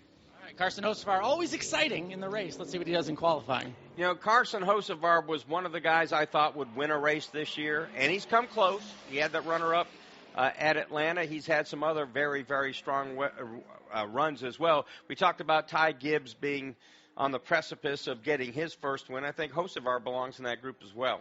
Yeah, he's been impressive this year, and I've seen him a lot of times. And Nick, you and I've watched him at different races this year when we thought, and this might be his day as far as winning a Cup race goes. And he keeps honing his racecraft, and I think that's what it takes. That's what he's looking for, and the team keeps getting better. You know, so they've matched up well with each other as they've kind of progressed this year. It's the opposite end of the spectrum, right? We talk about how Ty Gibbs has got to find a way to be fast throughout the course of the day. We just got to find a way to slow Carson Hocevar, slow those hands down just a little bit, because he's prone to make some mistakes, but clearly there is a lot of natural talent bursting at the seams for that young man, and I'm with you, Mark. I think within a year or two we're going to be talking about him as a race winner at the Cup level. And then another suggestion for Carson. have a Christmas party. Invite everybody, your fellow drivers, stand up and make one speech. I'm sorry if I've done something wrong to anybody here in the room. I'm sorry. I'll try to do better. Make a few more friends for the start of the 2026 season. That's just a little suggestion. Yeah, I don't know how that would work. I think can we buy tickets to attend that party and watch how that plays out? I think Hocevar. Yeah, I think Hocevar is kind of like my buddy Joey Logano. You want a friend, get a dog. You know, just come out here and race. You know, and do what you can, because you're not going to make a lot of friends week in and week out if you're running up front trying to take trophies. So Ricky Stenhouse Jr. has just clocked in 7th fast. So here's our current rundown. Josh Berry, A.J. Allmendinger, Ty Dillon, Cole Custer, Daniel Suarez, Noah Gragson, Ricky Stenhouse Jr., Cody Ware, and Todd Gilliland. So you're a Toyota Cup driver and you just made it to the playoffs. Now all you have to do is win. Easy. Just turn left, right? That, and start strong, take off, reach 200 miles per hour, maintain a good position, no big deal, lap again, time your pit stops, steer clear of accidents, talk to your crew chief like your best friend, and most importantly, turn left. Easy, right? You in? Get up to speed at tgrna.com. Toyota, let's go places. NASCAR is a registered trademark of the National Association for Stock Car Auto Racing, LLC. You've only got so many weekends. Spend one doing something nobody saw coming. Is it a party, a festival, a race? It's all of that, and all at once. Concerts, tailgating, unbelievable action, 100 reasons to say this is actually awesome. It's fast, it's wild. It's the cutoff race in NASCAR's playoffs, the Wild Card Weekend. The Bank of America Roval 400, Sunday, October 5th. Get tickets at charlottemotorspeedway.com. Qualifying continues here at the Magic Mile. This is PRN, the Performance Racing Network. My fiance is a veteran. I did tours in Korea, Germany, and Bosnia before I got injured. When Yusuf got out of the military, he needed help getting his disability benefits. Luckily, DAV came to the rescue. They fought for me the same way that I fought for my country. Every year, DAV provides life-changing support to more than 1 million veterans. My victory is never giving up and finding more ways to serve. He's pretty amazing. Support more victories for veterans. Go to DAV.org. Hi, this is Doug Rice of PRN. Join me for another great episode of Fast Talk. We have NASCAR Hall of Famer Kurt Busch. What does a much older, wiser Kurt Busch want to tell Carson Hocevar? Well, let's bust out all the VHS tapes, and you can watch all my mistakes. Try not to do those, Carson. I like what he's doing.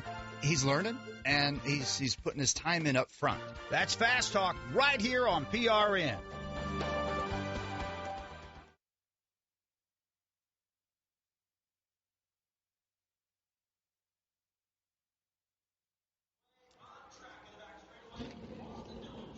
Cup Series qualifying here at New Hampshire Motor Speedway. Chris Buescher about to get in the cockpit. What is the key to one good lap here? What do you have to hit?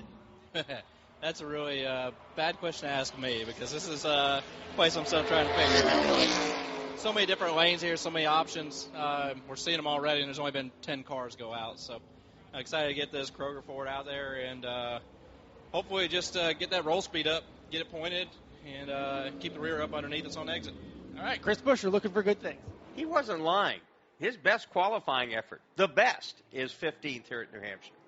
Well, he mentions roll speed, and that is what this racetrack is all about. I mean, he talks about, hitting these bumps down here in 3 and 4, get it pointed, and just trying to manage that momentum. Don't, stay off of that left pedal as much as you possibly can. It's not easy to cut a fast lap here, Mark, and you don't have to miss it by about a foot one way or the other, and it's a difference in huge amounts in terms of speed and time.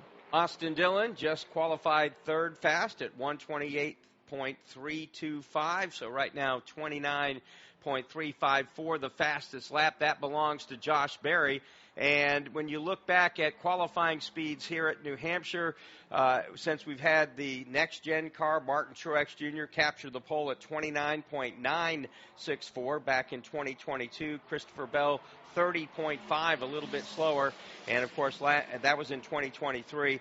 Last summer, rain canceled qualifying. Chase Elliott by the metrics, started on the pole. It's had a pretty nice qualifying run for Riley Herbst, backing up what we saw pretty stout in practice. He is third fastest of the 11 that have clocked in. He was about 0.2 of a mile per hour. Everybody's still chasing Josh Berry at the top of the charts, but Mark, that's a nice sign for Riley Herbst that clearly that practice and qualifying speed has been replicated. Could we have the second week in a row where, A.J. Allmendinger last week, he goes out and runs a great lap at Bristol, he's on top. That ain't going to last. That's not going to last. But it did.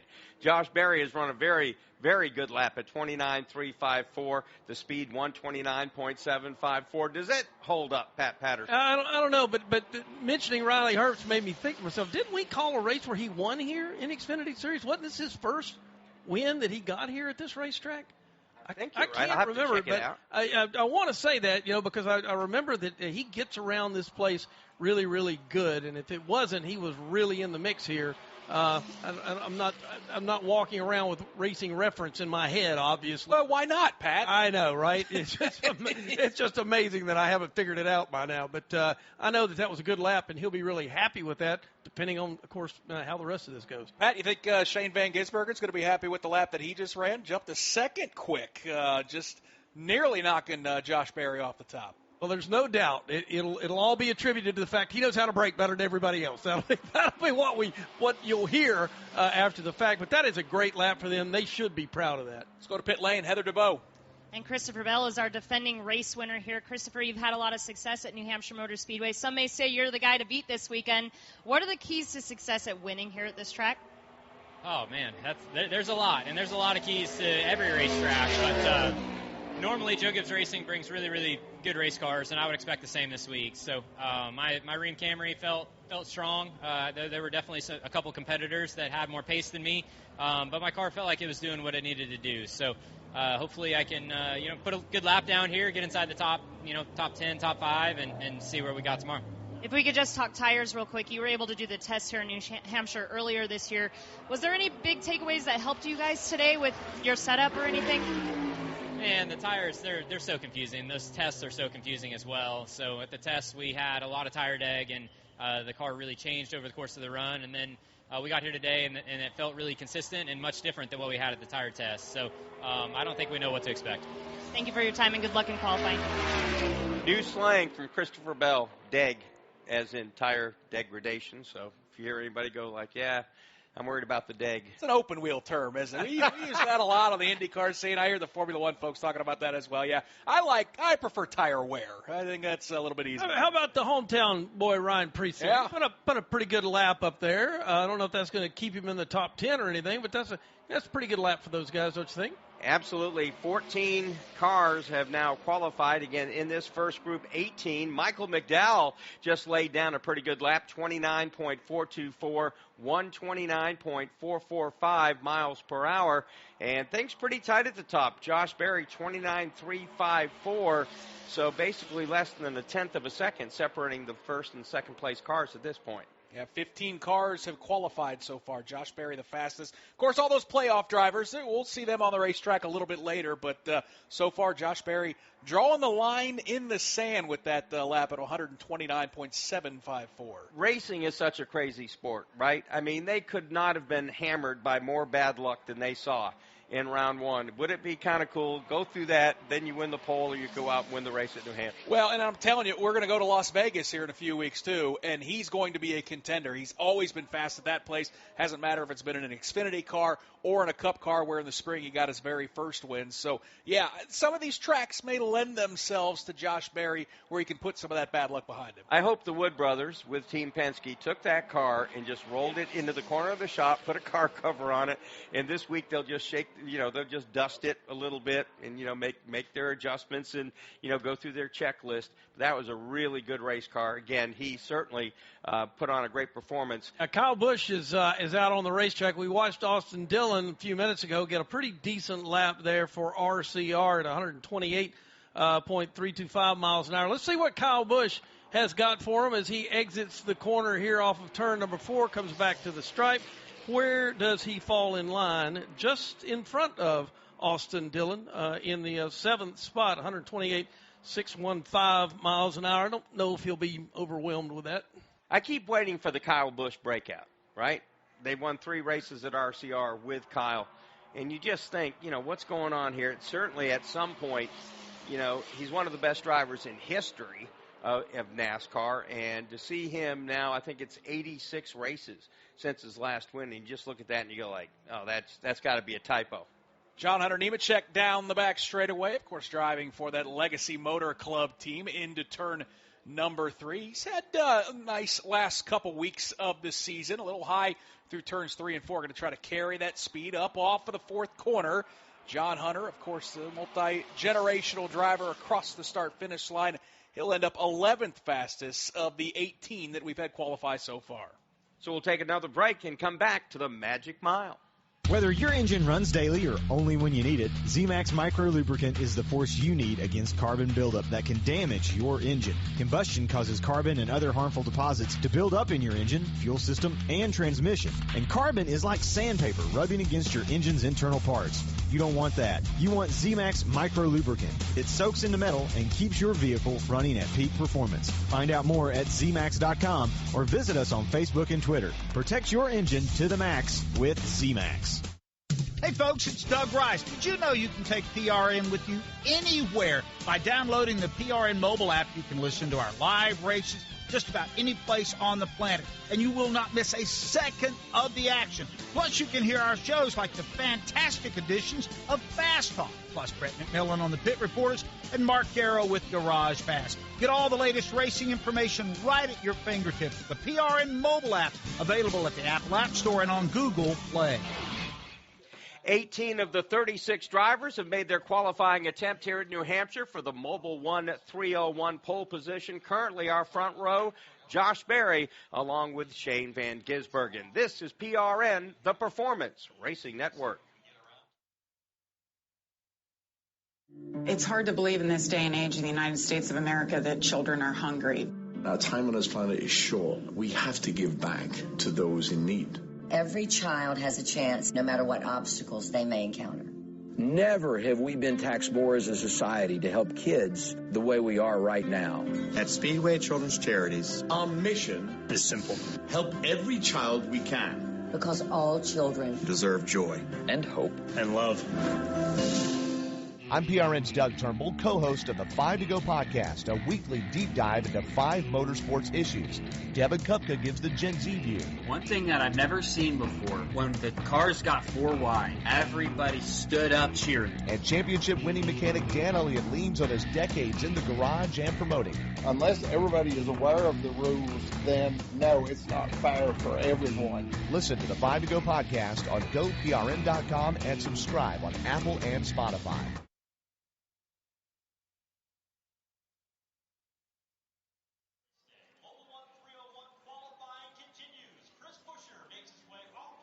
We're back at New Hampshire Motor Speedway. The second group of qualifiers getting set to go. Let's go down to Alan Cavana.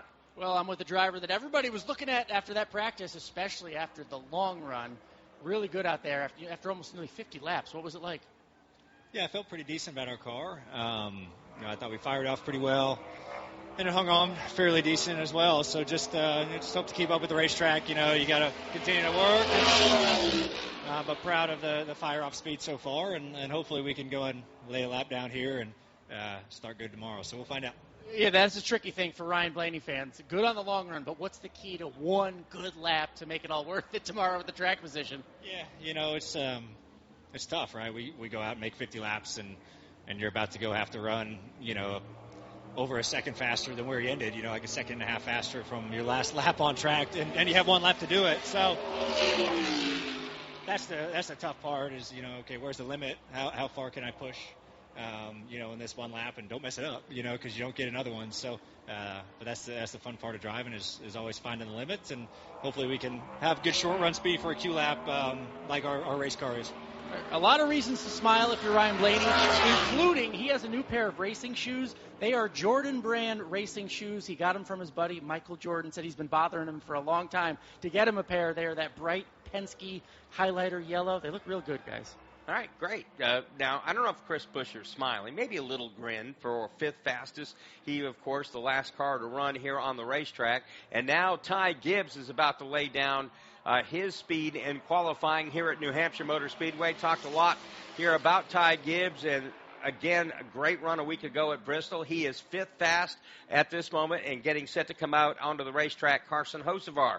Let's give you the rundown as we currently have it. Josh Berry is first. Shane Van Gisbergen second. Michael McDowell third. Fourth is A.J. Allmendinger. Fifth is Ty Gibbs. Sixth is Chris Buescher. Justin Haley seventh. Eighth is Ryan Preece. Ninth is Kyle Busch. Riley Herbst is 10th. Eric Jones, 11th fastest right now. Austin Dillon is 12th. John Hunter Nemechek is 13th. 14th is Ty Dillon. Cole Custer rounds out the top 15. Daniel Suarez, 16th quick. Noah Gragson, 17th. Ricky Stenhouse Jr. is 18th. 19th, Cody Ware, and 20th is Todd Gilliland. As for Carson Hocevar, he's ripping it across the start-finish line to complete his qualifying run, and a good one. Pat Patterson is that 77 car, shoots to second quick, slower only than Josh Berry. 129.560 for Hocevar. Big lap for him, and that puts him in a good spot, I would say, so far for tomorrow's race. Only 0.04 of a second, or to be exact, 44 thousandths of a second, separating Josh Berry and Carson Hocevar very tight. Zane Smith is on the racetrack. Of course, Zane grabbed his first career pole position a little earlier this season. And he got a third-place finish last weekend at Bristol. That was quite the feat for that driver, and I know he's excited about the momentum he brings here, and he's making the most of his opportunity, don't you think? Absolutely. So he wins the pole at Talladega and has a great run on the half mile at Bristol. Right. Go figure. Right. Versatile. Yeah, versatile. Yes, very much so.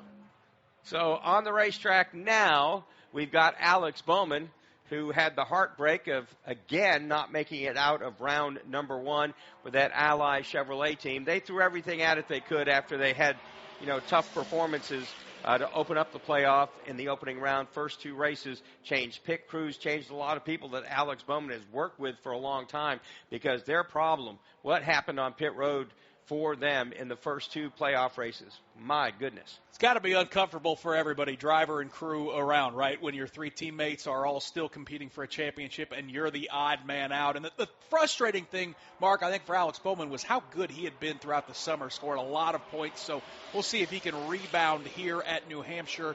Comes across the line, third quick, so good qualifying run for Alex Bowman. So Bowman's speed, 129.542. You talk about tight. The time for Josh Berry, 29.354. 29.398 for Hocevar, 29.402. I mean, we're basically talking, like 50 thousandths of a second between the top three. Yeah, how do you equate that, Pat, in terms of distance on the track? I mean, it's inches, it's less than a feet. Well, we were just talking about it. Like I said, you get over some of these bumps, some of the patches that are on the racetrack, some of the little nuances that are just incredibly hard to even see or talk about, and there's your difference, in terms of these 1,000th, 100ths of a second kind of spreads between these drivers.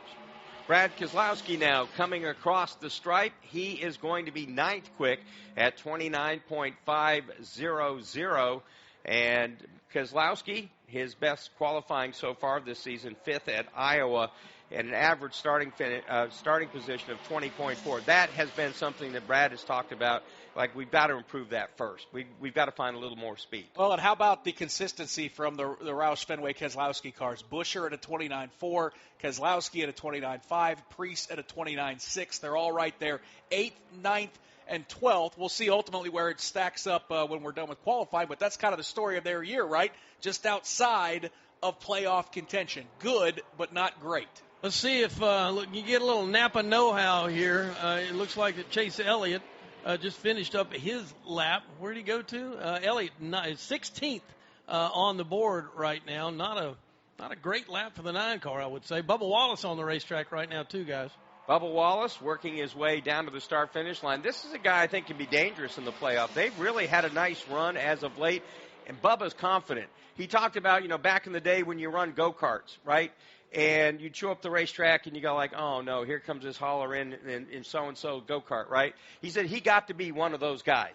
And now he feels in Cup they're one of those guys. When they roll in, everybody, see our hauler right there? That's one of the cars you better worry about. 10 cars to qualify after Bubba Wallace. They are all playoff drivers. What can Bubba do on his one qualifying lap as he roars down the front straightaway across the start-finish line into the top 10, 8th quick at a 29.4. A lot of drivers, Mark, right there in that 29.4 range. Man, I'm telling you, at 29.3 on the pole, and then you go to the top 10, 29.500. I mean, they are packed in there like sardines right now in that top 10. On the racetrack, we're watching Cindric, I think, is taking his lap. Kind of a late entry, if you will, over in 1 and 2. But Austin's got a good feel for qualifying, and he's been relatively good here at this racetrack, Mark, as he enters turns 3 and 4 now on his lap. He certainly has. Remember the win at Gateway. And right now he's tracking just ahead and lost it, Nick, exited turn 4. He had a great entry into turn 3, but got very sideways off of turn number 4. Went from a potential pole run all the way to 13th. That's how much he lost. It was a good-looking lap, but, boy, seeing the replay, watching him work those hands, that Auto Trader Ford was sideways. As Pat talked about, just the teeniest little difference makes all the difference in the world. You've only got so many weekends. Spend one doing something nobody saw coming. Is it a party, a festival, a race? It's all of that, and all at once. Concerts, tailgating, unbelievable action, 100 reasons to say this is actually awesome. It's fast, it's wild. It's the cutoff race in NASCAR's playoffs, the Wild Card Weekend.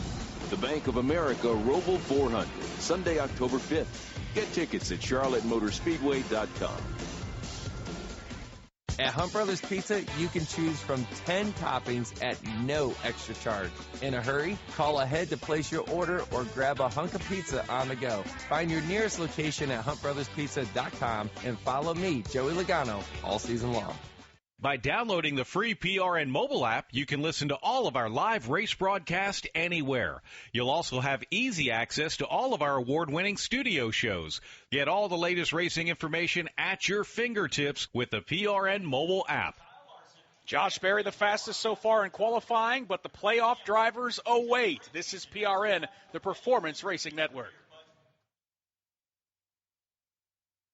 Hi, this is Brett McMillan. Join me each week for the True Reporters Roundtable, known as the Pit Reporters. This is not what we're used to and accustomed to seeing. That, I think, with a backdrop, is why a lot of fans are a bit sour on Denny. He still wants to play that role that now Denny has taken on, but him and the A-car haven't had the same success. You can't be the villain, and it doesn't really work as well if you're not winning, and Denny Hamlin is doing just that. Check us out each week on the Performance Racing Network. Did you know that 9 out of 10 Americans are sick of the divisions in our country? But there's one small step we can take to remember that we're still connected. All over America, strangers with different political views are coming together to talk about their lives, not politics, and discovering they actually have a lot in common. Because even if we don't see eye to eye, we can still talk, heart to heart. So let's talk, for a change. Learn more at takeonesmallstep.org.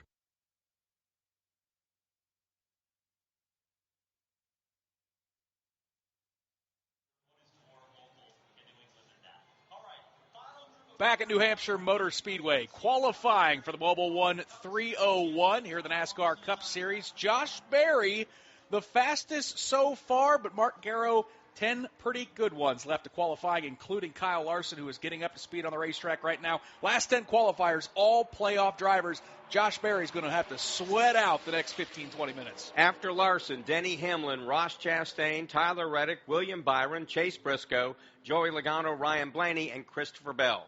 Larson now moves out of turn number 2 down the backstretch here at New Hampshire Motor Speedway into turn number 3. Pretty smooth on the 1 and 2 side of things. Nick, what kind of exit can he get off of 4? Got that familiar blue and white HendrickCars.com Chevrolet out of turn number 4. Boy, he narrowly hit the wall out of turn number 4. Kyle Larson only able to post the 10th fastest lap, Mark Garrow, 29.4. Another one of those drivers right there in that range where there is a very slim margin. So now for Hendrick Motorsports, Bowman 3rd, Larson 10th, Chase Elliott 19th, Denny Hamlin Pat Patterson on the racetrack. He certainly knows how to get around the Magic Mile. Blue and white progressive sponsorship on that number 11. Hamlin now works his way off of turn number 2, down the backstretch, out next to the wall here at the Magic Mile. He heads for 3, Nick. 5 times he has won this season, including the very flat, similar racetrack at St. Louis Worldwide Technology Raceway. Denny Hamlin very high through 3 and 4. Mark Garrow, here comes Hamlin to the start-finish line. So will Hamlin crack the top 10? Will he take the pole position? Well, answer to the first one was yes. He's 4th. Answer to the second question, no. He does not take the pole away from Josh Berry. Yeah, we look at his time. Hamlin is 129.511 miles per hour on the racetrack right now. Watching our buddy Ross Chastain as he works his way down into turn number 1. Chastain takes a lower entry into the corner, lets the car drift up a bit higher, grabs the wheel, pulls it back to the left, down the straightaway he goes. Chastain on his way to hopefully a fast lap, Nick. Struggled a bit in practice, but I'm going to chalk that up for having to sit with you two in the booth for a couple hours. We'll see what he can do in qualifying. Of course, that bright orange Kubota Chevrolet pointed in the right direction. Here comes the Watermelon Man across the start-finish line. And so Ross Chastain, 4th fast, 29.405. You talk about tight. Bowman at 29.402 third. Chastain 4.05 for 4th. A 29.409 for Hamlin and Van Gisbergen. Wow, really tight in the top 10. Here comes a guy that I wonder if tomorrow might be a really good day for him. Tyler Reddick on the racetrack.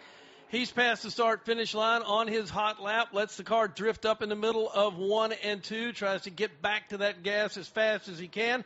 Down the backstretch he goes. What will it be for number 45 down in 3 and 4? He's got the blue and white Sirius XM colors this weekend for Tyler Reddick. Only playoff driver left that has not won a race this season. Wrapping the bottom of the racetrack in that Toyota. Mark Garrow, here comes Tyler Reddick to the start-finish line. He has won a pole. That, of course, early on in the season at COTA. He goes to the outside of row number 1. He misses by 0.02 of a second. So Barry Reddick now our provisional front row. Great lap for him. Now we're going to find out what the Hendrick team has got in store for us perhaps today.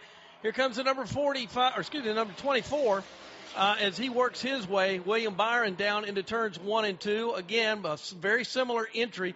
Actually got down to the bottom of the racetrack a little bit quicker than I thought he was going to.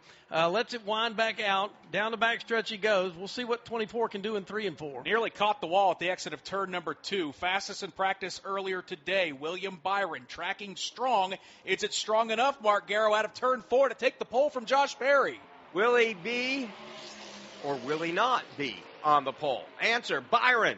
3rd quick as he just barely bounces Carson Hocevar out of the inside of row number 2. All right, here comes another Gibbs machine to take his shot at qualifying for tomorrow's race. Here comes the 19, of course, as he works his way down.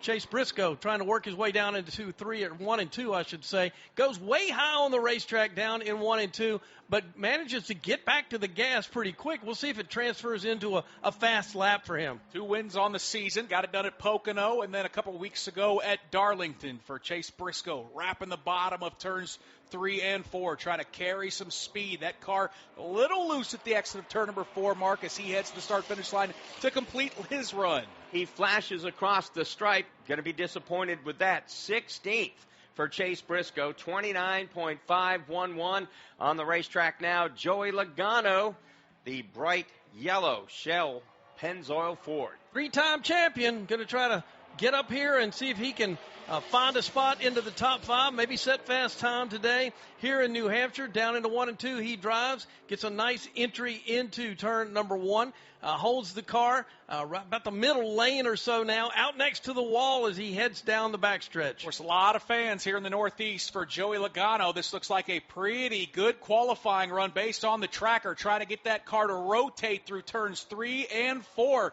Looking 0.2 up, Mark Garrow, as he exits turn 4. Here comes Logano. Logano to the line. He has gone to the pole. 29.159, 130.622 miles per hour for Joey Logano. He is the new man to beat. And the guy who's going to try to take it away right now is teammate Ryan Blaney. He has consistently been maybe the leader, if you will, in the Penske group this year.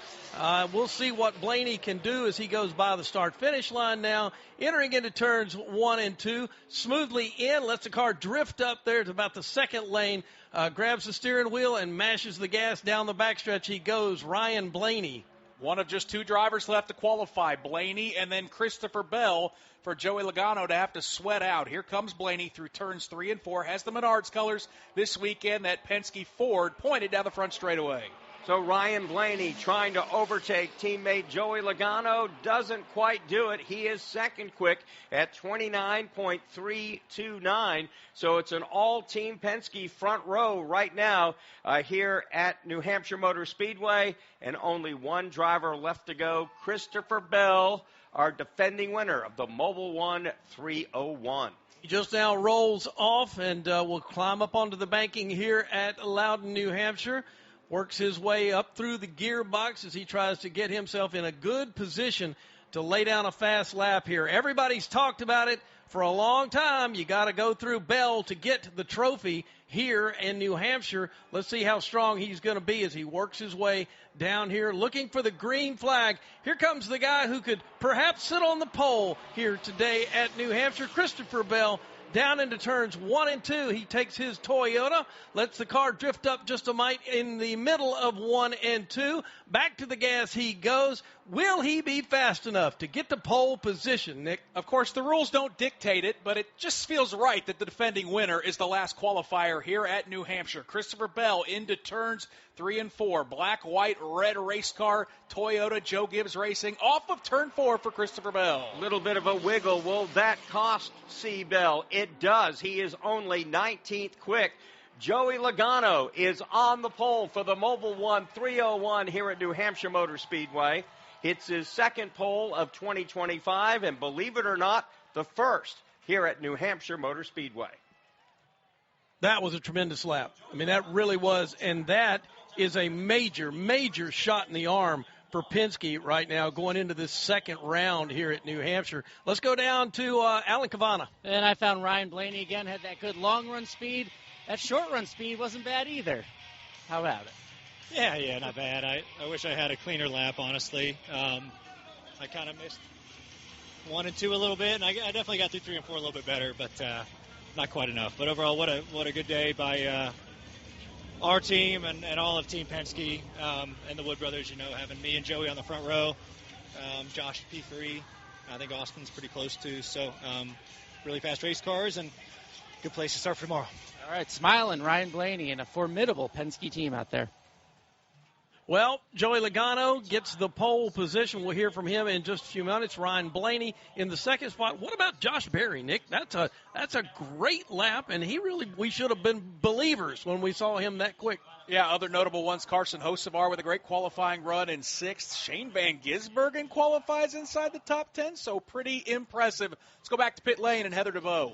And Joey Logano is your pole sitter for tomorrow's race. Him and his team, man, you let out quite the yell there. You're very excited about this pole. You got your family here with you and here in New Hampshire to win it. It's got to feel really special. I think the smile on your face says it all, Joey. Yeah, I just want to run so well here. Good job, Paul. Good place to start. You want to run well. When you go to your home track, it's one of the few places that all the fans were cheering for me as I walked out onto pit road. I literally get that nowhere else, so I really enjoy that, and you want to perform in front of everybody, and it was nice to be able to do that today. You should have heard them when you took the pole. They cheered just as loud, but what can we expect to see out of you and your 22 team, and how do you feel about what Paul Wolf, your crew chief, brought for the race tomorrow? Yeah, I think we're good. The 12's really fast, but I think we can dial it in to get to the same spot as them, so we got our work cut out for us, but proud of everyone at Team Penske at the front row, and the 21 car is basically the same as well. So we work really closely with them. So it's nice to be able to see the speed in all the cars. It shows that what we worked on at the test translated to over some. So proud of that. Proud of the effort everyone's done. And like I said, it's nice to see the reward. But it's just a starting spot. But I got a little excited about it. Well, congratulations, and enjoy the mini celebration today before the race tomorrow. That's Joey Logano, your pole sitter for tomorrow's race. I was shocked to go down through my notes. Oh, he's never won a pole position at New Hampshire Motor Speedway. That was a little bit of a surprise. Let's take a look at the top 10. Joey Logano is your pole sitter. Outside pole, Ryan Blaney. Josh Berry, third. Tyler Reddick, fourth. Fifth is William Byron. Carson Hocevar, sixth. Alex Bowman, seventh. Ross Chastain, 8th. Denny Hamlin, 9th. Shane Van Gisbergen, 10th.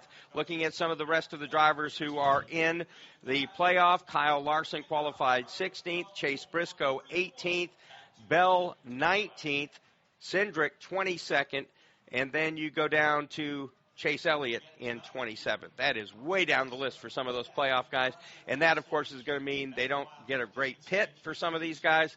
That could play into this thing tomorrow as well. There's a lot of predictions I would have made, Nick, but seeing 3 Fords, 1, 2, 3 in qualifying here at this racetrack would not have been one of them today. I would agree with that, but also it's Team Penske season, right? We're getting closer to the end of the season when they usually start to elevate their game and chase championships. But I'm with you, Pat. That's a surprise. Logano, Blaney, Berry, top 3 here at New Hampshire. We'll make things interesting tomorrow. Again, we want to remind you PRN's coverage of the Mobile 1 301 will start at 1 o'clock Eastern Time. Want to thank some folks behind the scenes here at PRN. For production, Kent Bernhardt. Sales and marketing, Alexis Erickson, Hank Lee, Barry Roach, David Stiles, and Caleb Whistler. Our SVP, Senior VP, and General Manager, Jerry Horn. And also want to thank our Director, Laura Beth Barnhart. Thank our pit reporters, Alan Cavana, Heather DeBoe, and for Nick Yeom and Pat Patterson, I'm Mark Garrow saying so long from New Hampshire. We'll see you again tomorrow for the Mobile 1 301 at 1 o'clock Eastern Time. Qualifying from New Hampshire Motor Speedway has been an exclusive presentation of PRN, the Performance Racing Network.